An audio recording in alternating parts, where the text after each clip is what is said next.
Moi, ça m'a pris du temps avant de comprendre mon père. Mon père, lui, c'était sors pas. Et tu sais, les Haïtiens sont parfois sur l'explication du oui ou non, là. Fait que là, sors pas. Pourquoi? Parce que j'ai dit sors pas. OK, c'était ça l'explication. Aujourd'hui, en grandissant, je comprends. Et pour avoir voyagé souvent en Haïti, parce que jusqu'en 2001, je voyageais en Haïti, j'ai compris qu'en Haïti, l'expression d'un enfant n'est pas que c'est pas possible, mais c'est mal vu.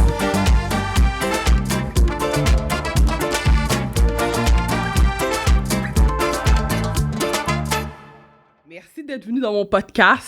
Ça fait plaisir, mon chat. Ça fait plaisir. Tu sais, moi, j'ai parti ce podcast-là, j'aime toujours le dire.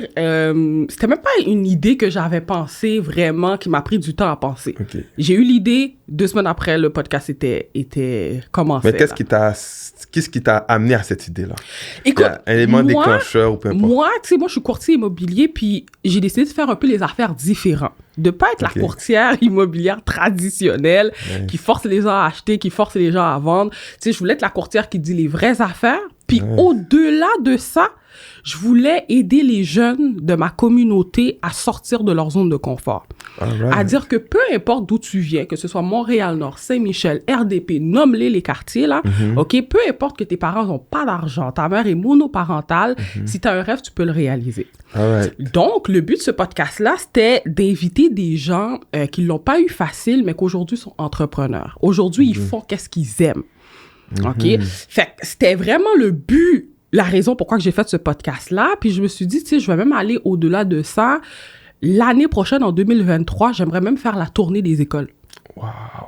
Pour parler de mon expérience. Parce que, tu sais, bon, là, toi, tu le sais pas, mais, tu sais, quand j'étais jeune, j'étais pas une fille qui était facile, là.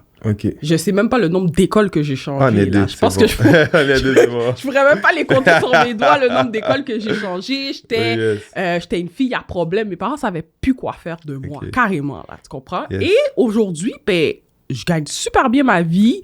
J'ai des immeubles à revenus. Je suis super heureuse.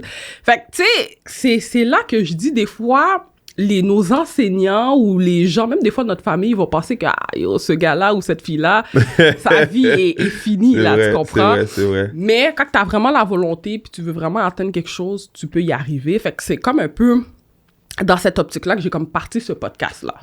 Puis je me suis dit, tu sais, même si que peut-être pour le moment, il n'est pas super populaire, mais même si j'arrive à aider une personne, quelqu'un voit ce podcast-là, il est comme « Oh shit, OK. » C'est vrai. C'est ton salaire, en fond. C'est ça, c'est mon salaire. Puis tu sais, moi, je le dis souvent, faire des podcasts, les gens qu'on écoute faire des podcasts, là, c'est pas payant, là. Sur le coup, au contraire, je dois injecter de l'argent de mes poches là, pour faire ce podcast-là. Exact. Mais moi, je le vois pas comme ça. Je le vois comme une façon de transmettre mon message, de motiver les gens. Puis là, tu sais, je parle beaucoup de jeunes, mais ça peut être n'importe qui.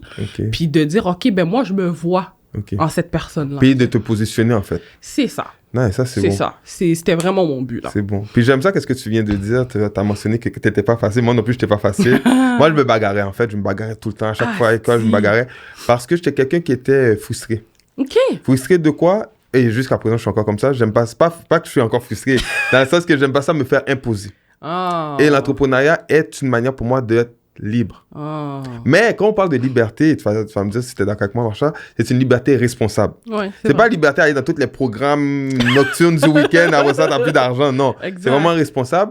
Et puis, moi, à travers tout cela, ça m'a permis de savoir vraiment qu'est-ce que je voulais. Et comme je te mentionnais un peu plus tôt, hors des ondes, tu avais dit que je travaillais au gouvernement. Quand j'ai quitté le gouvernement, comme on est dans la même communauté, je t'apprends rien que j'ai fait beaucoup de blablabla. Lovi, qu'est-ce qui te prend? Pourquoi tu quittes le gouvernement? Les retraites. Surtout que dans ma famille, on est toutes gouvernementales. C'est-à-dire que mon père travaillait à la ville de Montréal. Ma mère est infirmière, mais ça reste que c'est gouvernemental. Pareil. Ma soeur, elle travaille actuellement à la ville de Montréal. Mon frère travaille à la ville de Montréal. Fait que, tu sais, on est bien ancré, mettons. Puis, le salaire est excellent, les conditions sont excellentes. Sauf que moi, je suis un gars de liberté. J'aime ma liberté. Moi, demander des vacances d'une semaine, puis je dois signer un papier, puis avoir une autorisation. Ça me rappelle quand j'étais au primaire, quand il fallait avoir une autorisation de tes parents pour faire une sortie. Tu vois? Moi, c'est ça que ça me rappelle. Et j'avais de la misère à l'école à cause des petites affaires comme ça. Donc, à la fin de la journée, tu te dis, non, je dois me positionner. C'est bien beau la cravate, c'est bien beau les meetings, parce qu'il y a des gens qui aiment ça faire des meetings. Je dis pas que c'est mauvais, sauf que moi, c'est pas ma tasse de thé. Il y a des gens qui aiment ça faire des réunions, s'asseoir, puis moi, je suis... Le titre, c'est bien, mais une fois que tu enlèves ton costume... Tu comprends? Comment tu te sens? Exactement. Puis il y avait un livre que j'avais lu de mon collègue Nguyen Keng qui parlait de augmente ta valeur. Les vêtements n'est pas supposé d'être une caractéristique de ta personnalité. Tu vois? Ah, si j'ai plus de veston, tu es plus personne. Non. C'est ton tempérament qui doit déterminer qui tu es. Afin que, tu connais pas ce gars-là? Ce gars-là, il va te motiver. Mais ça va être des vestons pour motiver quelqu'un. Juste ta parole, ta posture, ton charisme, etc.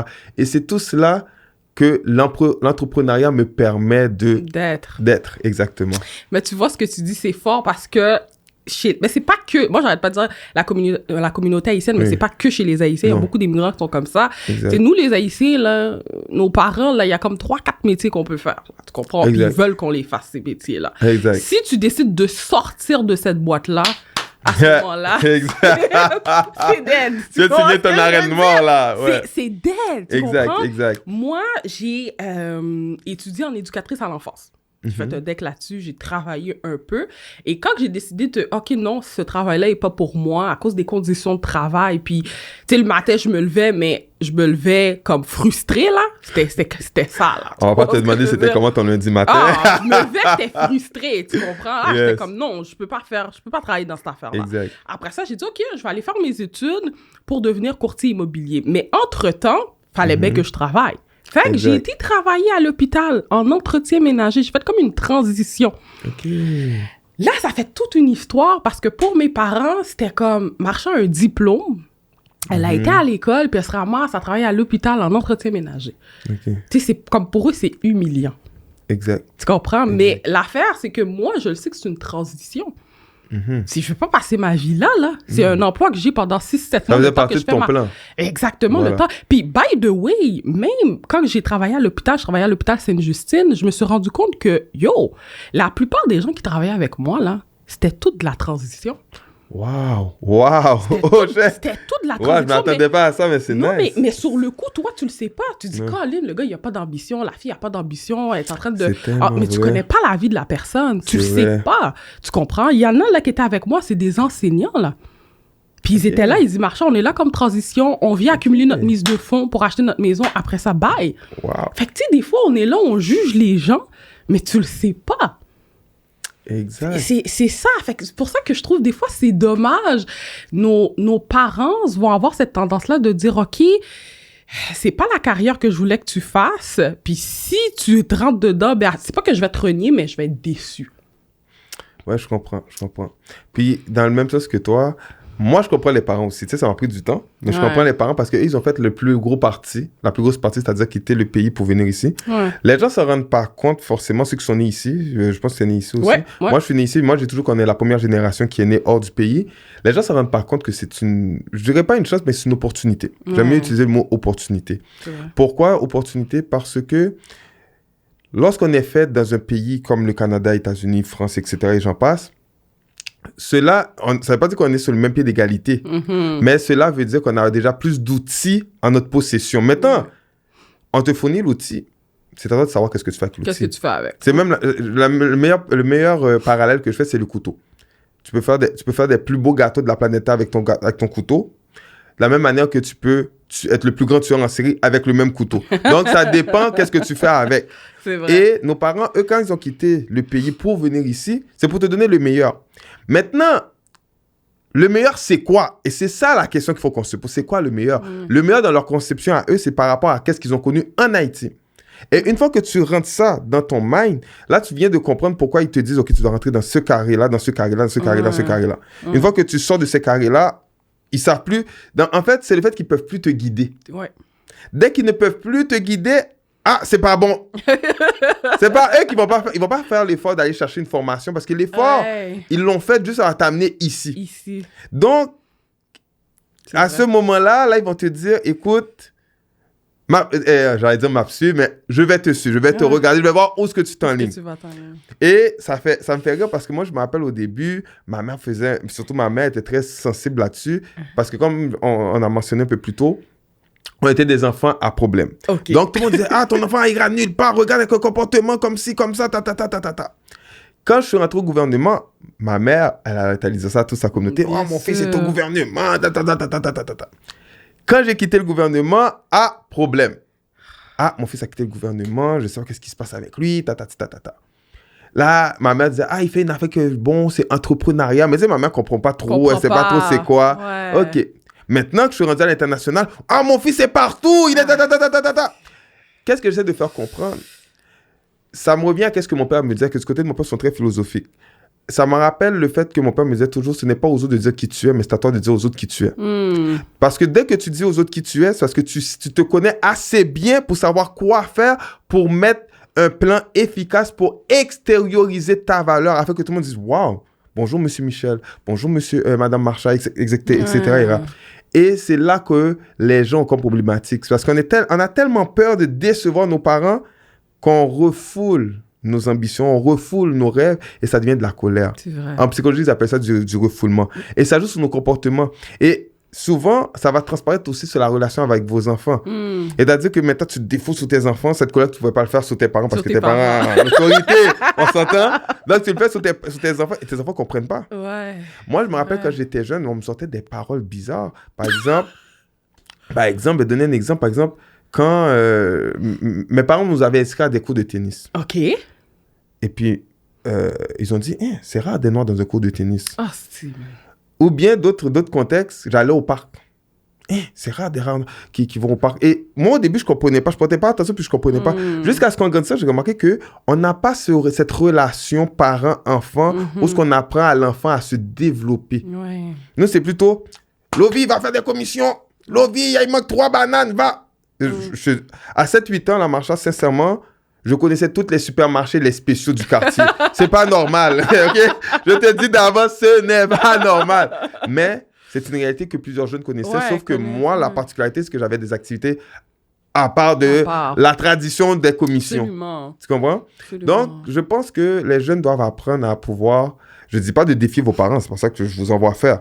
Juste essayer de montrer vos talents à vos parents. Afin que vos parents puissent dire, mon enfant est bon dans le chant, je vais l'inscrire dans un cours de chant. Mon enfant est bon dans le dessin, je vais l'inscrire dans un cours de dessin. Tu vois? Mais on a tellement peur de décevoir qu'on préfère rester dans leur moule à eux, qui en fait compte n'est pas leur moule à eux. En fait, c'est leur rêve à eux qu'ils ne peuvent pas concrétiser parce que pour X, Y, Z raison. Mais ils veulent mettre ce rêve-là sur vous pour qu'après ça, ils puissent dire, regardez, mon fils est rendu telle affaire grâce à moi. Mais moi, ça, j'ai de la difficulté avec ça, par contre. Oui, mais c'est communautaire. Non, je sais, mais j'ai beaucoup de difficultés avec ça. Pourquoi? Parce que si, mettons, moi, je vais le parler pour moi, pour mon expérience, je considère que, puis là, tu vas dire, peut-être c'est égoïste ce que je vais dire, mais je considère que si je réussis dans mon métier, c'est grâce à moi. OK. Mes parents, là, ils voulaient pas que je sois courtier immobilier, là. Mon père était comme ça, là, c'est une seconde emploi, là, quand t'es rendu presque à ta retraite, là. Tu comprends? Tu vas pas faire ça quand t'es jeune. Tu comprends? Pas oublie ça, tu vas pas faire de l'argent, tu vas rien. Tu sais, la seule personne qui m'a toujours encouragé, c'est mon frère.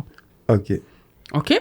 Donc, si aujourd'hui je réussis, c'est très difficile pour moi d'accepter que tu commences à marcher dans la rue et à dire, regarde, c'est ma fille, c'est réussi, c'est grâce à moi. Oui, je comprends dans le contexte que tu le dis. Dans le contexte que tu le dis. Dans le contexte que tu le dis, je comprends parfaitement. Mais comment tu as réussi à convaincre ton père? Dans la mesure que tu as convaincu ton père, je sais même pas, je te dis ça comme ça. Je l'ai convaincu par mes actions. Voilà.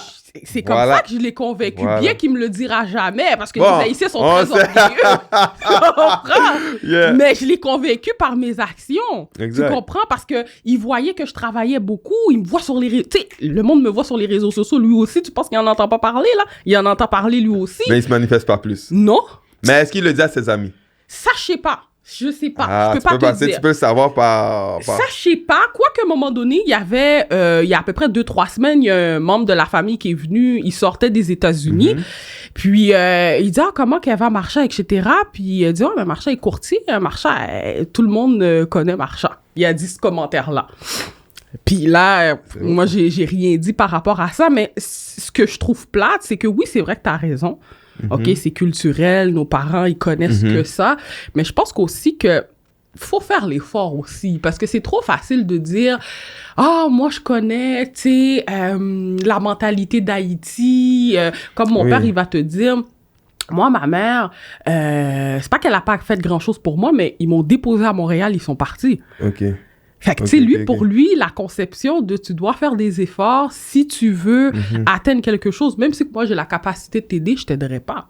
Parce que moi, quand je suis rentrée, il n'y a pas personne qui m'a aidé. Je comprends ce que tu veux dire. Ouais, tu comprends? Mais c'est vrai. Personne qui m'a aidé. Moi, je me suis arrangée. Et ça, à chaque occasion qu'il a de le sortir, il va te le sortir, il va te le dire. C'est vrai. C'est-à-dire, Colin, ma mère, c'est pas lire. C'est vrai, sa mère, c'est pas lire. Mon père, il n'a rien fait pour moi. Il m'a juste déposé, droppé à Montréal, puis il est parti. Wow. Tu comprends? Mais c'est vrai. Mais tu vois, ça parle des expériences. Tu vois, quand tu dis ça, ça me rappelle beaucoup de choses parce que l'expérience, tu as dit quelque chose que c'est toi qui es la clé de ton succès, si on veut. Je comprends ton point suite à ton expérience. Moi, dans mon expérience à moi, toute la famille va dire « Ah, t'as même tes parents moins que ton père. » Mon père, lui, il faut mettre en contexte. Moi, je regarde toujours le contexte. Mon père, il est venu dans les années 70. OK. Et puis, dans les années 80, il y avait une récession. Et je me rappelle que mon père avait dit quelque chose à ma mère. Et ma mère en parle encore aujourd'hui. Et ma mère remercie mon père pour ça. Ma mère travaillait dans les manufactures sur Chabanel. Je sais pas si tu vois. Oui, je vois très bien. Les manufactures Chabanel. Et puis, mon père n'aimait pas ça. Parce que mon père, c'est un homme de fierté. Okay. Mon père, lui, il n'aimait pas ça. Il a dit non. Puis, mon père, il étudiait à l'UQAM en urbanisme. OK. Donc, il n'aimait pas ça. Il dit non, moi, je ne peux pas être avec une femme qui travaille dans une manufacture, etc. Ma mère, elle a pris l'initiative de prendre un cours de coiffure. OK. Mon père a dit non, tu ne peux pas être coiffeuse. Oh. Non, mon père était comme... Mon père, c'était tac, tac, tac. Mais il faut dire que c'était la mentalité de l'époque aussi. Il faut rentrer ça en ligne de compte. C'est pour ça que j'ai précisé. Puis là, mon père a dit, va prendre un cours d'infirmière. OK. Ma mère l'a fait. Et aujourd'hui, ma mère n'arrête pas de le dire. Merci à ton père de m'avoir donné ce cours-là parce que là, ils ont leur duplex. Elle a une belle retraite. Donc, c'est là que je réalise que des fois, tu dois être bien accompagné. C'est sûr que sur le coup, tu as une frustration, tu as une rage, tu as une colère, tu as toutes les émotions que tu veux. Mais dis-toi quelque chose. La personne qui était avec toi ou la personne, comme mon père disait, un parent n'a pas pour but d'amener son fils ou son enfant dans un trou. Toi, tu peux ne pas comprendre ce qu'il veut t'amener. Parce que je ne vais pas te mentir, moi, je ne sortais pas quand j'étais jeune. Moi, pour sortir, là, les week-ends, je faisais des dictées. Si j'avais 0 faute, je sortais 30 minutes le week-end. Si j'avais une faute, oublie le week-end. Mais aujourd'hui, qu'est-ce que ça fait? Ça fait qu'aujourd'hui, je suis quelqu'un qui, pour moi, les programmes, ça me dit rien. Pour moi, clubber, ça me dit rien. Je dis pas que c'est mauvais, ça me dit rien. Par contre, je suis quelqu'un qui est focus sur mes affaires. Et moi, ça m'aide à avancer. Tu vois? Donc, est-ce que le plaisir est mauvais? En fait, la question n'est pas savoir si le plaisir est mauvais ou pas, c'est savoir quelle est la définition du plaisir. Moi, pour moi, mon plaisir, c'est aller au gym. Il y en a d'autres qui vont dire « Oh, gym, non! C'est vrai, t'as raison. Tu comprends? C'est relatif. Et j'ai appris avec le temps qu'il faut comprendre les définitions des mots. Tu vois? Qu'est-ce que le plaisir pour toi? Qu'est-ce que le bonheur pour toi? Qu'est-ce que tu vois? Donc, une fois que tu comprends ces termes-là, ou bien que tu comprends la définition que tu t'es donnée pour ces termes-là, ta vie se voit beaucoup plus organisée. Tu vois que tu comprends mieux la conception de ta vie. Et tu comprends mieux tes parents aussi. C'est vrai. Moi, ça m'a pris du temps avant de comprendre mon père. Mon père, lui, c'était « Sors pas ». Et tu sais, les Haïtiens sont parfois sur l'explication du oui ou non, là. Fait que là, sors pas. Pourquoi? Parce que j'ai dit sors pas. OK, c'était ça l'explication. Aujourd'hui, en grandissant, je comprends. Et pour avoir voyagé souvent en Haïti, parce que jusqu'en 2001, je voyageais en Haïti, j'ai compris qu'en Haïti, l'expression d'un enfant n'est pas que c'est pas possible, mais c'est mal vu. Ouais, c'est vrai. Tu vois, dernièrement, je suis en République dominicaine, puis j'ai croisé des Haïtiens. Puis moi, je faisais des blagues, puis ils riaient. Mais tu vois que l'Haïtien, il rit, mais avec misère. Puis ils m'ont dit qu'en Haïti, tu peux pas rire en classe parce que c'est que t'es vu comme un bouffon, comme un... Tu comprends? Wow. Donc, tu dois toujours être sérieux. On va à l'école. Les parents, on rassemble toute la seconde pour t'envoyer à l'école, pas pour aller faire le comédien en classe. Ah, j'ai dit, ah, OK. Donc, c'est pour ça, souvent, que quand on rentre dans des restaurants, on dit que le service à la clientèle est très mauvais. Mais en fait, c'est la base qui explique le résultat. Et ça, je remercie beaucoup mon père parce qu'il m'a donné beaucoup de discipline. Puis il m'avait toujours dit que les classes sociales ne se mélangent pas.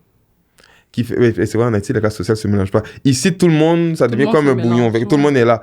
Et du coup, ça fait en sorte que par ta position, les gens vont savoir s'ils doivent se connecter avec toi ou pas.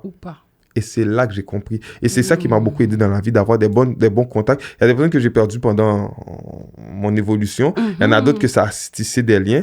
Puis, en fait, c'est ça qui est bon. Parce que quand tu fais un long trajet, par exemple, pour y aller à New York, tu as besoin de 4 bonnes roues, ben, tu as besoin de 4 bonnes personnes pour t'aider à aboutir. Fait que c'est ça. C'est pour ça que quand tu m'as dit ton point, j'étais comme, hein, mais quand tu m'as expliqué ton expérience de vie, j'ai compris. Parce que toi, on t'a appris, comme tu as dit, puis débrouille-toi. C'est ça, débrouille-toi, arrange-toi. Exact. Puis c'est fou parce que j'avais un invité cette semaine pour mon podcast qui s'appelle Ryan Lahaye, il est courtier hypothécaire. Okay. Puis lui, il m'expliquait une affaire qui est fascinante. Malgré qu'il y a les moyens, il y a beaucoup d'argent. Puis il m'a dit, Marsha, j'ai fait le choix que si mes enfants vont aux études, universités, ils vont débourser leurs frais. Ah, j'étais comme, quoi, Ryan? Tu niaises qui? T'as les moyens, fais-le. Parce que moi, dans ma tête, pour moi, c'est inconcevable. Parce que, justement, je trouvais que mon père, quand on était jeune, il était très sévère. Il voulait rien nous payer, il voulait rien nous acheter. Et moi, je me suis toujours dit, si j'ai les moyens un jour, je vais pas faire vivre ça à mes enfants. Je te dis pas que je vais les pourrir gâter, mais je te dis que si je peux les aider à faciliter leur vie, je vais le faire. Si je peux payer leurs études, si je peux leur donner un 5-10% pour les aider à devenir propriétaires, pourquoi je le ferais pas? Et c'est fou parce que c'est un Québécois qui était assis où ce que tu es assis, puis il m'a dit, Marsha, non, c'est pas ça. Moi, je veux qu'ils aient conscience d'une part de la valeur de l'argent, mais qu'ils aient conscience aussi que pour réaliser tes projets, tes rêves, il faut que tu travailles dur. Exact. Tu comprends? Puis j'étais tellement surpris. Il dit, Marsha, je te le dis, puis je tiens mon point. Je vais pas payer l'université pour eux. Tu as un projet, tu veux faire quelque chose, tu te démerdes, tu le payes. Va travailler. Il a dit de la même manière que c'est toi qui dois payer tes études pour aller à l'université. Qu'est-ce que tu penses qui va se passer dans ta tête? Tu vas pas manquer de cours. Tu vas pas penser que, je peux me permettre d'échouer un examen. Non, c'est toi qui as sorti l'argent de tes poches pour payer l'université. Mais quand c'est maman, papa, c'est pas la même chose. Puis c'est tellement vrai qu'est-ce que tu dis. Tu vois, moi, j'avais pas le droit au prêt bourse. Parce que mes parents, comme je te dis, ils étaient au gouvernement. Ils faisaient un bon salaire. T'as pas le droit au prêt bourse. Mon père, oublie ça. Ma mère, faut jouer dans les émotions. Mais là, c'est mon temps à jouer dans les émotions pour avoir des sous. Tu te dis, tu sais quoi? C'est vrai. À un moment donné, tu te dis, je vais faire mon propre chemin. Et mon père m'a toujours dit ça. Tu sais, c'est fou, hein, le fait que mon père était philosophe dans sa manière d'être, dans sa manière de parler, ça m'a amené beaucoup de choses chez moi. Par exemple, mon père me disait, parce qu'à l'époque, on avait une Toyota Camry 89 flambant neuf. OK. Puis mon père m'a dit, tu vois, Lovi, j'ai une Toyota Camry. Puis mon père est resté fidèle au Toyota Camry en passant. Là, il n'a jamais changé de marque. La Toyota Camry 89 est restée jusqu'en 2001. Puis pourquoi il a changé en 2001 pour acheter une 2001? C'est parce qu'on l'avait à voler. Ça donne une idée. Wow. Mais qu'est-ce que mon père m'a toujours fait comprendre? Il m'a dit, tu vois, une Toyota Camry 89, est-ce que c'est bon, Lovi? Oui, c'est un bon véhicule. La Toyota Camry 2001, est-ce que c'est un bon véhicule? Oui, c'est un bon véhicule. Mais est-ce que la Toyota Camry 2001 est pareille que la 89? Non. Pourtant, les deux sont bons. Qu'est-ce qui s'est passé? Il y a eu évolution. Donc, moi, j'ai fait un pas. Toi, tu vas faire le deuxième pas. Et mes enfants doivent faire le troisième pas. Et suite. Et c'est ce qu'on appelle la progression. Là, maintenant, si tu restes à un niveau, là, l'autre, tu fais des enfants qui restent à ce même niveau. Et c'est là que ça revient à ton ami Ryan, que tu m'as dit. C'est que, compte tenu que tu as déjà tout, pourquoi tu vas évoluer? Tu vas évoluer pour faire quoi? Non, mais moi, qu'est-ce que j'ai fait? Quand mon père m'a dit, Lovi, moi, je ne paye pas tes études, t'es grand, t'es capable de payer ton cégep, etc. Y avait-tu les moyens? Oui, il y avait les moyens, mais il n'allait pas le faire. Pourquoi? Parce que lui, il se dit, j'ai fait ma part parce que tu ne pouvais pas, parce que, tu sais, en sortant à 8 heures, je n'avais pas travaillé. Exact. Maintenant, tu peux travailler. Qu'est-ce qui t'empêche de travailler? Par contre, mon père m'a dit, si tu travailles temps partiel. Et tu vois, cette condition-là que je te dis actuellement, elle a l'air anodine. Mais si tu dois travailler temps partiel pour payer des études, qu'est-ce que cela veut dire? Tu dois aller chercher un taux horaire intéressant. Donc, mon père m'a dit, sous-entendu, parce que les Haïtiens sont forts dans les sous-entendus, va pas faire un vieux travail. Donc, va pas chez Maxi. Souvent, on dit, il n'y a pas de sous-job. C'est vrai. Par contre, quand tu as des objectifs, tu as un plan, comme tu disais tantôt, tu étais en transition, tu vas pas passer trop de temps dans la transition parce que tu t'épuises dans ta transition, tu perds ta volonté de réussir dans la transition, donc tu dois faire quelque chose de rapide et concret. Moi, j'ai travaillé comme agent de sécurité et à la ville de Montréal en hiver comme saisonnier pour donner des tickets. Et j'avais travaillé comme bonne soeur à un club, un after qui existe plus aujourd'hui qui s'appelle le Circle. Je sais pas si tu as connu. Non. C'était un after de 3 heures, 11 heures, et c'était de nuit. OK. Et c'était très dur pour quelqu'un comme moi qui étudiait parce que quand on travaille de nuit, pour ceux qui ne le savent pas, ça affecte la mémoire à force de travailler de nuit. Donc, ça a été très dur, mais comme je sais que c'était temporaire, et c'est là que c'est venu me chercher quand tu me parlais que tu faisais de la conciergerie à Sainte-Justine, comme c'était temporaire, tu sais pourquoi tu le fais. Mais oui. Et c'est la raison pour laquelle pourquoi tu le fais qui te motive à le faire. Exact. Tandis que quand tu travailles juste pour une retraite, que tu sais même pas que si tu vas l'atteindre, je trouve ça difficile. Personnel. Ça, c'est mon point de vue personnel. T'as 20 ans, OK, dans 45 ans, je vais avoir ma retraite. Mais 45 ans, je sais pas si tu sais, c'est long, là. Tu comprends? Et atteindre ta retraite dans quelles conditions? Exact. Ça, c'est une question. Et c'est tout ça qui m'a fait comprendre qui m'a appris à travailler. Peu importe les conditions, travailler. Mais aussi, je dis tout le temps comme ça qu'on est la base, on est le reflet de nos parents, on dit toujours les enfants sont le reflet de nos parents. Moi, lever de bonheur, c'est facile pour moi, parce que j'ai eu cette habitude-là. Comme à 6 h du matin, mon père ne comprenait pas pourquoi tu restes dans le lit à 6 h du matin. Tu comprends? Et aujourd'hui, je me lève à 4 h du matin facilement. Aïe. Tu comprends? Wow. Mais à 8 h, mes yeux ferment tout seuls. Tu comprends? Donc, c'est là que tu te dis, OK, un bon fondement va t'aider à progresser. Avancer, à t'adapter. Et ça développe certaines caractéristiques de ton tempérament que tu ne savais pas. Tantôt, je te disais que je travaille à pression. Oui, parce que moi, j'ai ça. Qu'est-ce que je fais? Je dors. Les gens disent, comment tu dors? Oui, je dors. Pourquoi tu dors? Parce que ton corps reset. Ouais. Quand tu te réveilles, là, tu es plus en mesure de productivité. C'est-à-dire que quand tu es sur un stress, tu brûles plus d'énergie pour ne pas trouver de solution forcément. Parce que tu ne trouveras jamais de solution. Bon, en tout cas, de manière générale, tu ne trouveras jamais de solution en étant sous le stress. Ouais. Par contre, avec un esprit reposé, c'est beaucoup plus facile.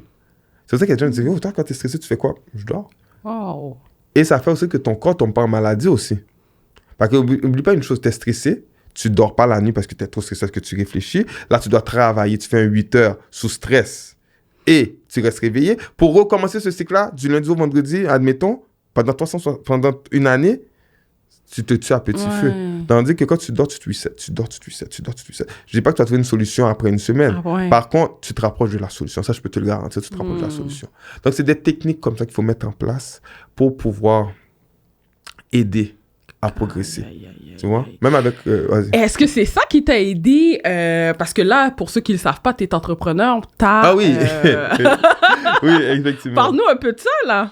Écoute, moi, j'ai étudié en logistique du transport. Okay. Donc, c'était transport de marchandises, tu peux être dispatch, tu peux être représentant. Et ça m'a amené un cours qui s'appelait...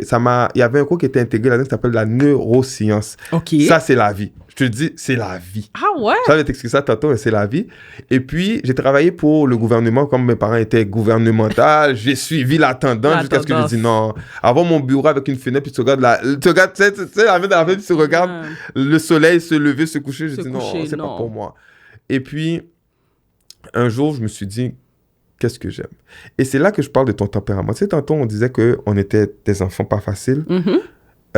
Chaque enfant a un tempérament pas facile dépendamment de plusieurs raisons. Ça peut être les conditions familiales, ça peut être un divorce qu'on n'a pas accepté de nos parents, peu importe la raison. Moi, j'étais hyperactif, qu'on appelle, je pense, TDAH aujourd'hui, là, je pense. Mais dans les temps, c'était hyperactif et j'étais parmi les premiers enfants à avoir pris du Ritalin. Wow! Tu sais, les premiers... Puis quand j'ai pris le Ritalin la première fois, j'étais tellement légume. Ma mère a dit, petit Ritalin. Ma mère préférait Dilac, mon hyperactivité, que me donner du Ritalin. Parce que tu sais, les premiers médicaments sont toujours surdosés ou whatever. Fait que ça fait que je suis toujours actif. Tac. Et avec le temps, j'ai réalisé que je ne peux pas rester dans un bureau. Pour moi, il faut que je bouge. Il faut que tu bouges. Et le sport, c'est la manière pour moi de extérioriser ce côté-là. Donc, pour faire une petite parenthèse, le moral de l'histoire dans tout ça, c'est que laisse jamais quelque chose chez toi qu'on dit anormal ou maladie ou peu importe déficient, t'empêcher d'être ce que tu dois être. C'est à toi d'adapter ton environnement à toi, tu comprends? Pour que tu puisses être bien dans cet environnement-là. Tu comprends? Pour moi, faire du sport, pour moi, c'est facile. Pourquoi? Parce que je dois bouger. Tu comprends? Donc, les gens disent, comment tu fais pour faire ça? Oui, mais moi, c'est mon hyperactivité. C'est-à-dire que toi, la moyenne d'énergie, la moyenne d'excitation des gens, on va me dire que c'est à ce niveau-là. Moi, c'est à ce niveau-là. C'est-à-dire que moi, si je te donne, ça veut dire que moi, je te donne, toi, tu montes. Et maintenant, on se rejoint à niveau. Mais ton niveau est au-dessus de ta moyenne. Moi, mon niveau est un peu plus bas, mais c'est pas grave. Parce que moi, je dois toujours donner. Tu comprends? Mais pour que je puisse te donner, je dois avoir. Tu vois? C'est clair. Et c'est là que ça a aidé. Et puis, l'entrepreneuriat aussi, ça nous apprend à gérer le stress. Et moi, je dis, si les gens ne savent pas gérer le stress, trouvez une moyen de le gérer. Parce que vous allez, comme on dit en québécois, vous allez péter aux frettes. Et ça m'a amené à l'immobilier, curieusement. Ça m'a vraiment amené à l'immobilier, je te dirais pas par hasard, mais par souci de protection. Il faut comprendre que le fitness, c'est un loisir et non un besoin essentiel. Je te donne un exemple. Toi, Marsha, tu es ma cliente. Tu fais, on va dire, 1 000 $ par mois. Là, tu calcules ton budget. OK, bon, je peux payer Lovie 200 $ par mois. Il n'y a pas de problème. Maintenant, tu diminues tes heures. On diminue tes heures à ton emploi. C'est quoi que tu vas couper? Ton épicerie chez Maxi ou moi qui est ton coach? Ben, ça va être toi. Exact. Donc, moi, ma vie va être en danger parce que moi, je dépends de toi pour pouvoir fonctionner. Donc, lorsque j'ai compris ça, surtout à travers la COVID-19, j'ai dit, tu sais quoi, je dois avoir quelque chose qui me protège. Et c'est de là que mes voyages, l'acquisition de terrain, élevage, agriculture que j'ai fait en Côte d'Ivoire m'a beaucoup aidé. Parce que cela me permet de, OK, s'il y a eu quelque chose, j'ai encore les reins solides. Ouais. Et la République dominicaine, tout dernièrement aussi, avec l'acquisition de 2 condos, ça m'aide aussi. Tu vois? Colin. Mais là, c'est ça que tu disais. Là, en République dominicaine, tu as combien de propriétés que tu as achetées? Là, j'en ai 2. OK, en République dominicaine. Exact. Puis, en fait, c'est quoi le processus? Parce que moi, personnellement, je suis intéressée à investir à l'étranger, mais ce qui me fait peur, c'est la langue. C'est le processus. Mais toi, tu me parlais tantôt hors caméra que tu me disais que tu as été capable d'investir en République dominicaine ou pas même pas les langues là. Yes, c'est malade. On parle pas la langue. Mais tu sais, moi, je dis toujours, faut pas laisser les barrières t'empêcher d'acquérir ce que tu veux. Tu veux quelque chose, parce que moi, je me suis dit, comme tu as dit quelque chose, tu as dit un mot très important, le mot temporaire. J'étais là-bas, temporaire. J'allais pas finir ma carrière, ma vie là-bas. Par contre, quand tu es temporaire, tu sais pas quand tu vas quitter, tu dois faire quelque chose de productif pour que quand tu quittes, et quand tu quittes, je dis, tu sais que tu as fait un accomplissement. Quelque chose. Tu vois? Et moi, c'est parce que je suis tombé sur quelqu'un qui m'a dit « Ah, Louis, j'ai un Canadien que je dois te présenter. Actuellement, il est au Canada. Et il habite à Toronto, Alberta. Okay. Ça dépend des jours. Des fois, il est à Toronto, des fois, il est à Alberta. OK. Puis là, quand je l'ai rencontré, quand il est revenu en République dominicaine, je l'ai rencontré, on a parlé, etc., etc. Ça donnait que lui aussi voulait investir. Là-bas. Puis, on a fait beaucoup d'essais. Je vais pas te mentir, on avait fait une acquisition d'un restaurant. Ça n'a pas marché comme on voulait. Lui, il a fait une acquisition d'un commercial très bien situé. Mais il y a certaines complications à ce niveau-là que je t'en parlerai en temps et lieu. Et on a fait le résidentiel. Et le résidentiel, en fait, il faut comprendre quelque chose. La cote de crédit, comme on le connaît, là, ce qu'on appelle le beacon, c'est juste au Canada et aux États-Unis. Okay. En Europe, ça n'existe pas, dans ma connaissance. Mais dans les États-Unis, ça n'existe pas du tout. Ça, je peux te le garantir, ça n'existe pas. Donc, sur quoi il se base? Sur ton revenu. Sur ton revenu, combien que tu as dans ton compte, etc., pour voir si tu es solvable. Mais ton revenu canadien? Oui, parce que tu n'as pas de crédit en République dominicaine. OK. Tu comprends? Parce que moi, c'est la première fois que j'allais en République dominicaine. Donc, je n'ai pas de crédit. Donc, il se base là-dessus. Là, maintenant, il te regarde. Ah, OK. Là, maintenant, il te donne le prêt. Là, maintenant, quand tu as le prêt, si la maison vaut, je sais pas moi, 100 000 US, ils prennent le 100 000 US, ils l'envoient au constructeur. Oui. Après ça, tu dois payer après ça ton hypothèque à la banque. À tous les mois, oui, à tous les correct. mois. Et puis c'est ça. Mais le problème, c'est pas le processus en tant que tel. C'est la longueur du processus. Et ça m'a pris presque 1 an et demi. Là. Shit. 1 an et demi. Juste pour te donner une idée, quand ils m'ont dit que j'étais approuvé pour le prêt, j'étais au Canada. Mais toi, tu n'aurais pas pu peut-être investir dans quelque chose qui est déjà construit? Il faut comprendre que les conditions en République dominicaine et au Canada ne sont pas du tout pareilles. Tu sais, ici, on a ce qu'on appelle des vices cachés. Ouais. Donc, imagine là-bas. Je pense que je vais vous élaborer. Quand ils le construisent à peine, déjà là, tu minimises les risques. Je ne veux pas dire qu'il n'y en a pas, tu minimises les risques. Et le fait que c'est neuf aussi, tu as des garanties que tu n'as pas lorsque... Ouais. Et les garanties, je peux te dire que c'est pas wow. C'est pas wow. Ben, je vais donner un exemple. Contre les... comment ils appellent ça, eux autres? Contre l'inondation, ou bien... C'est 1 an de garantie. Ah, OK. Contre le truc circuit électrique, c'est 3 mois. Donc, tu vois déjà, on est dans le neuf. Ouais. Donc, l'usager, je pense que je n'ai pas besoin d'élaborer. Donc, c'est là que tu apprends. Et tu apprends sur le tas. Moi, je ne vais pas te mentir, j'ai appris sur le tas. Sauf que quand tu apprends sur le tas, tu dois être prêt à avoir l'argent aussi pour débourser. Même pour te dire, peu importe l'information qu'il te donne, tu dépenses. Tu demandes l'information, tu dépenses. L'information n'est pas chère à payer. Mais c'est que quand tu as 10 000 informations fois $1, ça fait 10 000 $. Ça monte vite. Ben, exact. Donc, du coup, moi, dans mon processus, j'étais bien encadré, bien entouré. Des gens qui disent, oui, va là, fais ci, fais ça. Mais moi, je suis quelqu'un qui, quand je suis dans un terrain inconnu, j'avance 1 pas, OK, le pas est solide. J'avance 2e pas, OK. Il y en a d'autres qui vont courir.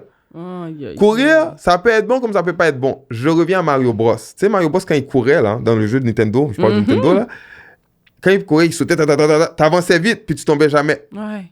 Mais aussi, tu peux rouler vite, puis tu frappes un mur, tu perds. Ouais. Ça dépend encore de ton tempérament, de comment tu fonctionnes, etc. Mais pour revenir à République dominicaine, je te dirais que oui, ça vaut la peine. Ça vaut la peine. Pourquoi ça vaut la peine?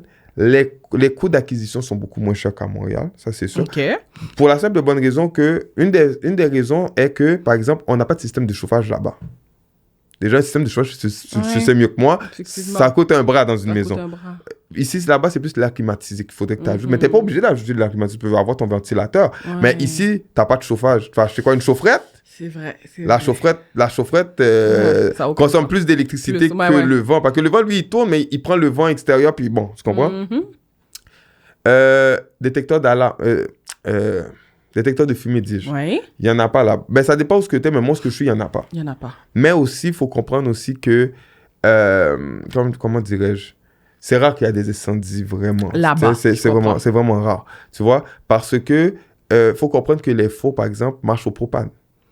Moi, c'est quelque chose que j'ai appris à manipuler. C'est assez spécial. Au début, t'as peur que... Parce que tu te donnes tellement de prévention ici que tu penses que c'est la même chose, mais là-bas, non, les gens sont habitués là-bas. Ouais. Et qu'est-ce qui est particulier? Pourquoi la corrélation entre l'incendie, le détecteur de fumée et la propane, les gens utilisent le propane, mais le propane, c'est une bonne que tu as. Dès qu'elle finit, elle peut finir pendant que tu te prépares à manger. Et Dieu sait que tu ne veux pas que ça t'arrive à ce moment-là. Ouais. Donc, qu'est-ce que tu fais? Tu ménages ton propane. C'est-à-dire, OK, je mets ça pendant 10 minutes, ça va être prêt.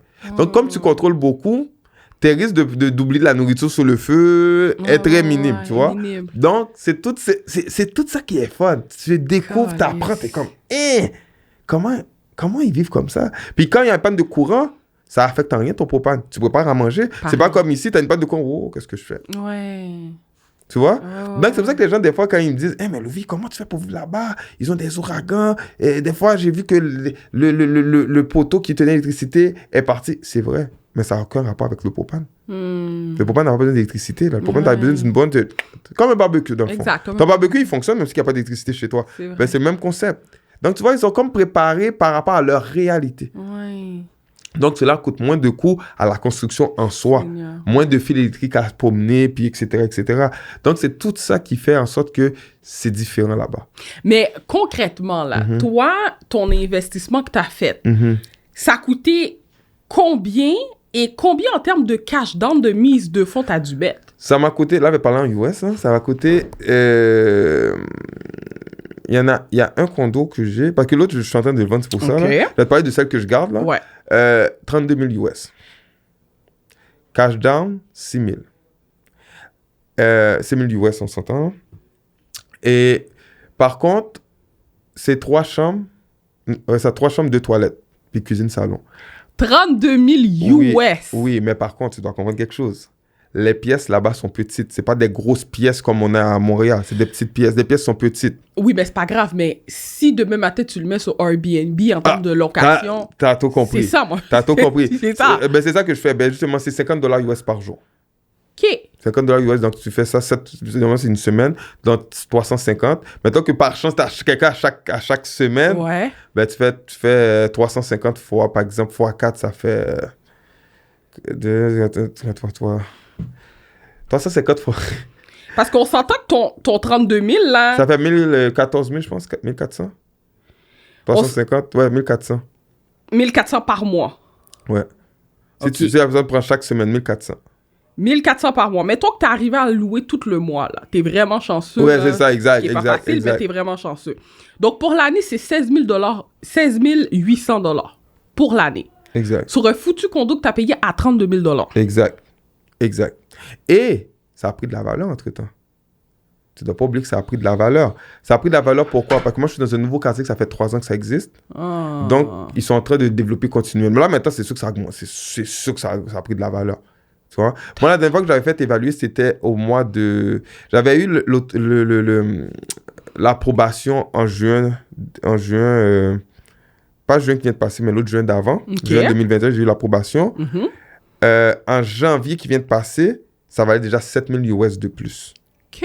OK. Ça valait déjà 7 000 US de plus. Donc, déjà, ça te donne déjà une idée de comment ça augmente vite en 6 mois. Là. Du moment qu'on m'a dit, OK, tu as approuvé, au moment que je fais une réévaluation, j'ai déjà un 7 000 de plus, tu vois. Donc, ça monte vite parce que je suis dans un bon quartier, mais je suis à la capitale. OK. Si j'aurais été à Punta Cana, Puerto Plata, les loyers auraient été plus chers. Pas le loyer, mais l'acquisition aurait été plus chère. Plus cher aussi. Et c'est ça que la rentrée d'argent est plus chère. Parce que, par exemple, quelqu'un qui part de Montréal pour aller en République dominicaine, il va aller à Punta Cana ou Puerto Plata. Pourquoi? Parce qu'il n'y a pas de vol direct entre Santo Domingo et Montréal. Et les gens ne vont pas aller s'arrêter aux États-Unis. Non, tu comprends? Donc là, tu dois être stratégique aussi. Bien sûr. Tu vois, tu dois être stratégique. Donc là où je suis, Ça a comme deux volets. C'est un volet plus pour les fonctionnaires aussi, parce que je séduis beaucoup les fonctionnaires dominicains. Pour ceux qui partent, par exemple, de Higüey, c'est une province en dominicaine, pour venir à la capitale, qui ne veut pas louer forcément dans le centre parce que c'est toujours embouteillé, ils peuvent venir dans mon coin, ils louent, puis voilà, tu vois. Donc, je joue sur deux fronts, sur le tourisme et sur les fonctionnaires qui peuvent venir de passage à la capitale. Exactement. Mais $50 US par jour, je trouve que c'est vraiment pas cher, là. Oui, parce que tu sais un loyer, combien que ça coûte un loyer là-bas? C'est combien? Moi, quand j'étais à peine arrivé, j'avais loué un 3 chambres. Ben, j'avais ces 3 chambres de toilette pratiquement tout le temps, dépendamment. OK. Ça coûtait 250 US par mois. Ah, wow. OK. Donc, ça n'a rien à voir avec ce qu'on paye ici. Exact. Donc, lorsque tu fais $50 US, le coût de la vie est moins cher. Beaucoup moins cher qu'ici. C'est cher pour eux, mais pour quelqu'un d'ici, c'est beaucoup moins. Donc, c'est beaucoup plus avantageux dans ce contexte-là. Il faut rendre les maisons admissibles quand même, tu vois. C'est vrai. Donc, c'est là que ça devient intéressant. Mais le problème est le suivant. Que lorsque tu es là-bas, ton argent, tu le fais rentrer comment? C'est ça qu'il faut comprendre. Parce que tu ne peux pas travailler en République dominicaine parce qu'il faut que tu aies un permis de travail. Et même si tu as un permis de travail, la différence de salaire entre ici et là-bas n'est pas pareil. Donc, c'est tout ça qu'il faut calculer, tenir en compte le cash flow et le income, you know, so. OK, mais quand toi, t'as acheté, est-ce que les banques avaient des exigences? Est-ce que fallait, je sais pas moi, que tu aies peut-être l'intention d'habiter? Non, ils avaient besoin de ton impôt, ton revenu. Si tu es travailleur, une lettre de ton employeur. Si tu es à ton compte ou que tu es entrepreneur, une preuve que ton entreprise existe. Tu comprends? Et puis, qu'est-ce qu'il me demandait? Bon, ton passeport éventuellement pour savoir qui tu es. Et puis... C'est tout. Oui, parce qu'il faut que tu comprennes. Ces pays-là, c'est des pays qui ont besoin d'investisseurs pour fonctionner. Donc, ils vont pas être trop exigeants, mais tu dois être en moyen de... Puis il faut que tu saches qu'est-ce que tu fais aussi. Oui, mais là, de ce que tu me dis, t'as même pas besoin d'avoir le gros salaire, là. Tu sais, je te donne un exemple. Quelqu'un qui ferait 50 000 à Montréal, qui peut vraiment rien s'acheter à Montréal, pourrait aller là-bas et investir avec son salaire de 50 000. Oui, mais est-ce que tu es capable de payer l'hypothèque de là-bas et payer tes affaires ici? Oui. C'est ça qu'il faut calculer. Oui, l'acquisition, si tu regardes juste le bien pour le bien, oui, l'acquisition du bien est facile. Au point de vue... 32 000 US, c'est quoi le taux d'intérêt? C'est rien, là. Le taux d'intérêt est élevé. C'est quoi le taux d'intérêt? Le taux d'intérêt, le taux d'intérêt, il était à 15%, je pense. OK. Il était à 15%. Il est très élevé. Et là, je marche sur des œufs par rapport à ce que je vais te dire présentement. Lorsque tu payes l'hypothèque, très peu va dans le capital, la majorité va dans l'hypothèque. Tu vois? C'est-à-dire qu'ici, c'est un peu... Je pense qu'ici, c'est le contraire. On va plus dans le capital. Fait que ça aussi, c'est pour ça que maintenant, tu le prends en longueur. Tu vois? Fait que, oui, ça coûte pas cher au niveau du prix, mais quand tu le mets sur 20 ans, ça peut valoir pratiquement le quadruple de ce que tu as payé initialement. Tu vois? C'est ça aussi. C'est tous des petits détails qu'on va pas te dire que tu découvres sur le... C'est pour ça que je te disais tantôt, moi, il y a des affaires que j'apprenais pendant le processus. Tu comprends? Parce que eux, ils te connaissent pas. Mais ils pensent que le fait que tu rentres dans l'immobilier, ils prennent pour acquis que tu connais le système. Donc, ils se permettent de pas te dire certaines choses. Puis c'est pas de mauvaise foi, c'est juste parce qu'ils disent, bon, si tu rentres là, c'est que tu sais qu'est-ce que tu fais. Tu comprends? Donc, tu rentres là-dedans, tu fais qu'est-ce que tu as à faire. Puis là, ils te disent, ah, oublie pas, il faut que tu sais ça. Ah, oublie ça. Ah, il faut que tu ailles t'enregistrer aux taxes de la République dominicaine. Ah, ouais, je savais pas. Tu vois? Puis moi, c'est mon gars que je t'ai dit qui habitait Toronto, Alberta, qui m'a dit que oublie pas d'aller t'enregistrer aux taxes. Ah, OK. Je savais pas ça. Il m'a dit, quand tu achètes une voiture, que j'ai une voiture là-bas, quand tu as un véhicule là-bas, tu dois l'enregistrer aussi aux taxes. Ah, OK. Tu vois? Moi, qu'est-ce que je peux conseiller aux gens? Essayez le moins possible. Si vous pouvez éviter le financement, fine. Sinon, tu vois? Mais moi, qu'est-ce que j'ai fait? La voiture que j'ai achetée, je l'avais achetée cash. Cash, parfait. Fait que là, je ne suis pas dans des mensualités. Je vais dire que ce véhicule-là, présentement, là, quand je vais le vendre, va me permettre de descendre considérablement le prêt exactement. Du condo. Exact. OK. Exact. Et là, de ce que tu me dis, c'est le même principe que Montréal. Donc, tu amortis ça sur 20 ans, 25 ans. Oui, exactement. Mais tes mensualités sont beaucoup plus petites. Mais moi, j'ai mis une stratégie au sein de ça. Parce que moi, je l'ai faite. Je ne sais pas si à Montréal, tu me diras si je me trompe, je ne sais pas si à Montréal, on peut le faire. Ils peuvent te prêter de l'argent avec la valeur de ton immobilier. Oui, tu peux le refinancer la propriété. OK. Moi, c'est ça. Là, tu sais, tantôt, tu parlais du 7 000. Ils me l'ont donné de plus par rapport à mon prix initial. Ils me l'ont donné. Moi, qu'est-ce que j'ai fait? J'ai acheté un taxi. J'ai mis un gars dessus. Là-bas? Oui. Arrête! J'ai mis un gars sur le taxi. Là, le gars, lui, l'argent qu'il paye, il le paye dans le même compte qu'il prenne mon hypothèque. Fait que dans le fond, ça se paye tout seul. Même si qu'ils prennent, je l'exagère, même si qu'ils prennent 90% de cet argent-là pour l'intérêt, c'est pas grave. Ça se paye tout seul, je regarde même pas. Tu comprends? Même si ça prend 20 ans, 100 ans, 150 ans, ça se paye tout seul. Tu vois? Donc, c'est pour ça que j'ai dit aux gens, il faut que vous ayez des stratégies. Tantôt, tu as parlé de, c'est pas cher 32 000. C'est vrai. Mais comment tu fais pour payer? Puis, oublie pas, il faut donner notre idée. L'argent canadien par rapport à l'argent américain, à l'époque, comme si c'était loin, dans le temps, c'était 1,28$ canadien pour 1$ américain. Oui. Au moment qu'on se parle, c'est 1,43$. Ouais, c'est vrai. Tu ne travailles pas dans le pays. Donc, tu dois prendre de l'argent envoyé là-bas. Donc, ça veut dire que ta mensualité est fructifue par rapport au taux de change. Oui, mais le condo que tu as mis sur Airbnb, là, il couvre pas les frais de l'hypothèque à la base. Puis quand tu as parlé de saison morte, je fais quoi pour remplir les saisons mortes? Fait que moi, les taux d'intérêt, le 1,43$ de ce mois-ci, par exemple, c'est quoi? C'est moi qui vais le payer de mes poches pour quelque chose que je paye. Tu comprends? Oui, je comprends ce que tu veux dire, mais moi, comment que je le vois, c'est comme quand tu fais du Airbnb à Montréal. Oui, il y a des mois que tu loues pas, mais si tu regardes sur la totalité de l'année, tu as quand même été rentable. Oui, mais oublie pas quelque chose. Moi, je suis pas là. Fait que là, ça veut dire qu'il y a un entretien que je dois faire. Je dois payer le gars pour l'entretien. Ici, quand tu es à Montréal, tu peux le faire ton entretien. Ouais, tu sais, même peu importe ce que c'est ton Airbnb, tu peux le faire. Tu es déjà à Montréal. Moi, je suis pas là. Fait qu'il faut que je paye le gars pour l'entretien. C'est vrai. Je dois payer l'électricité. Ça, je le paye quand même.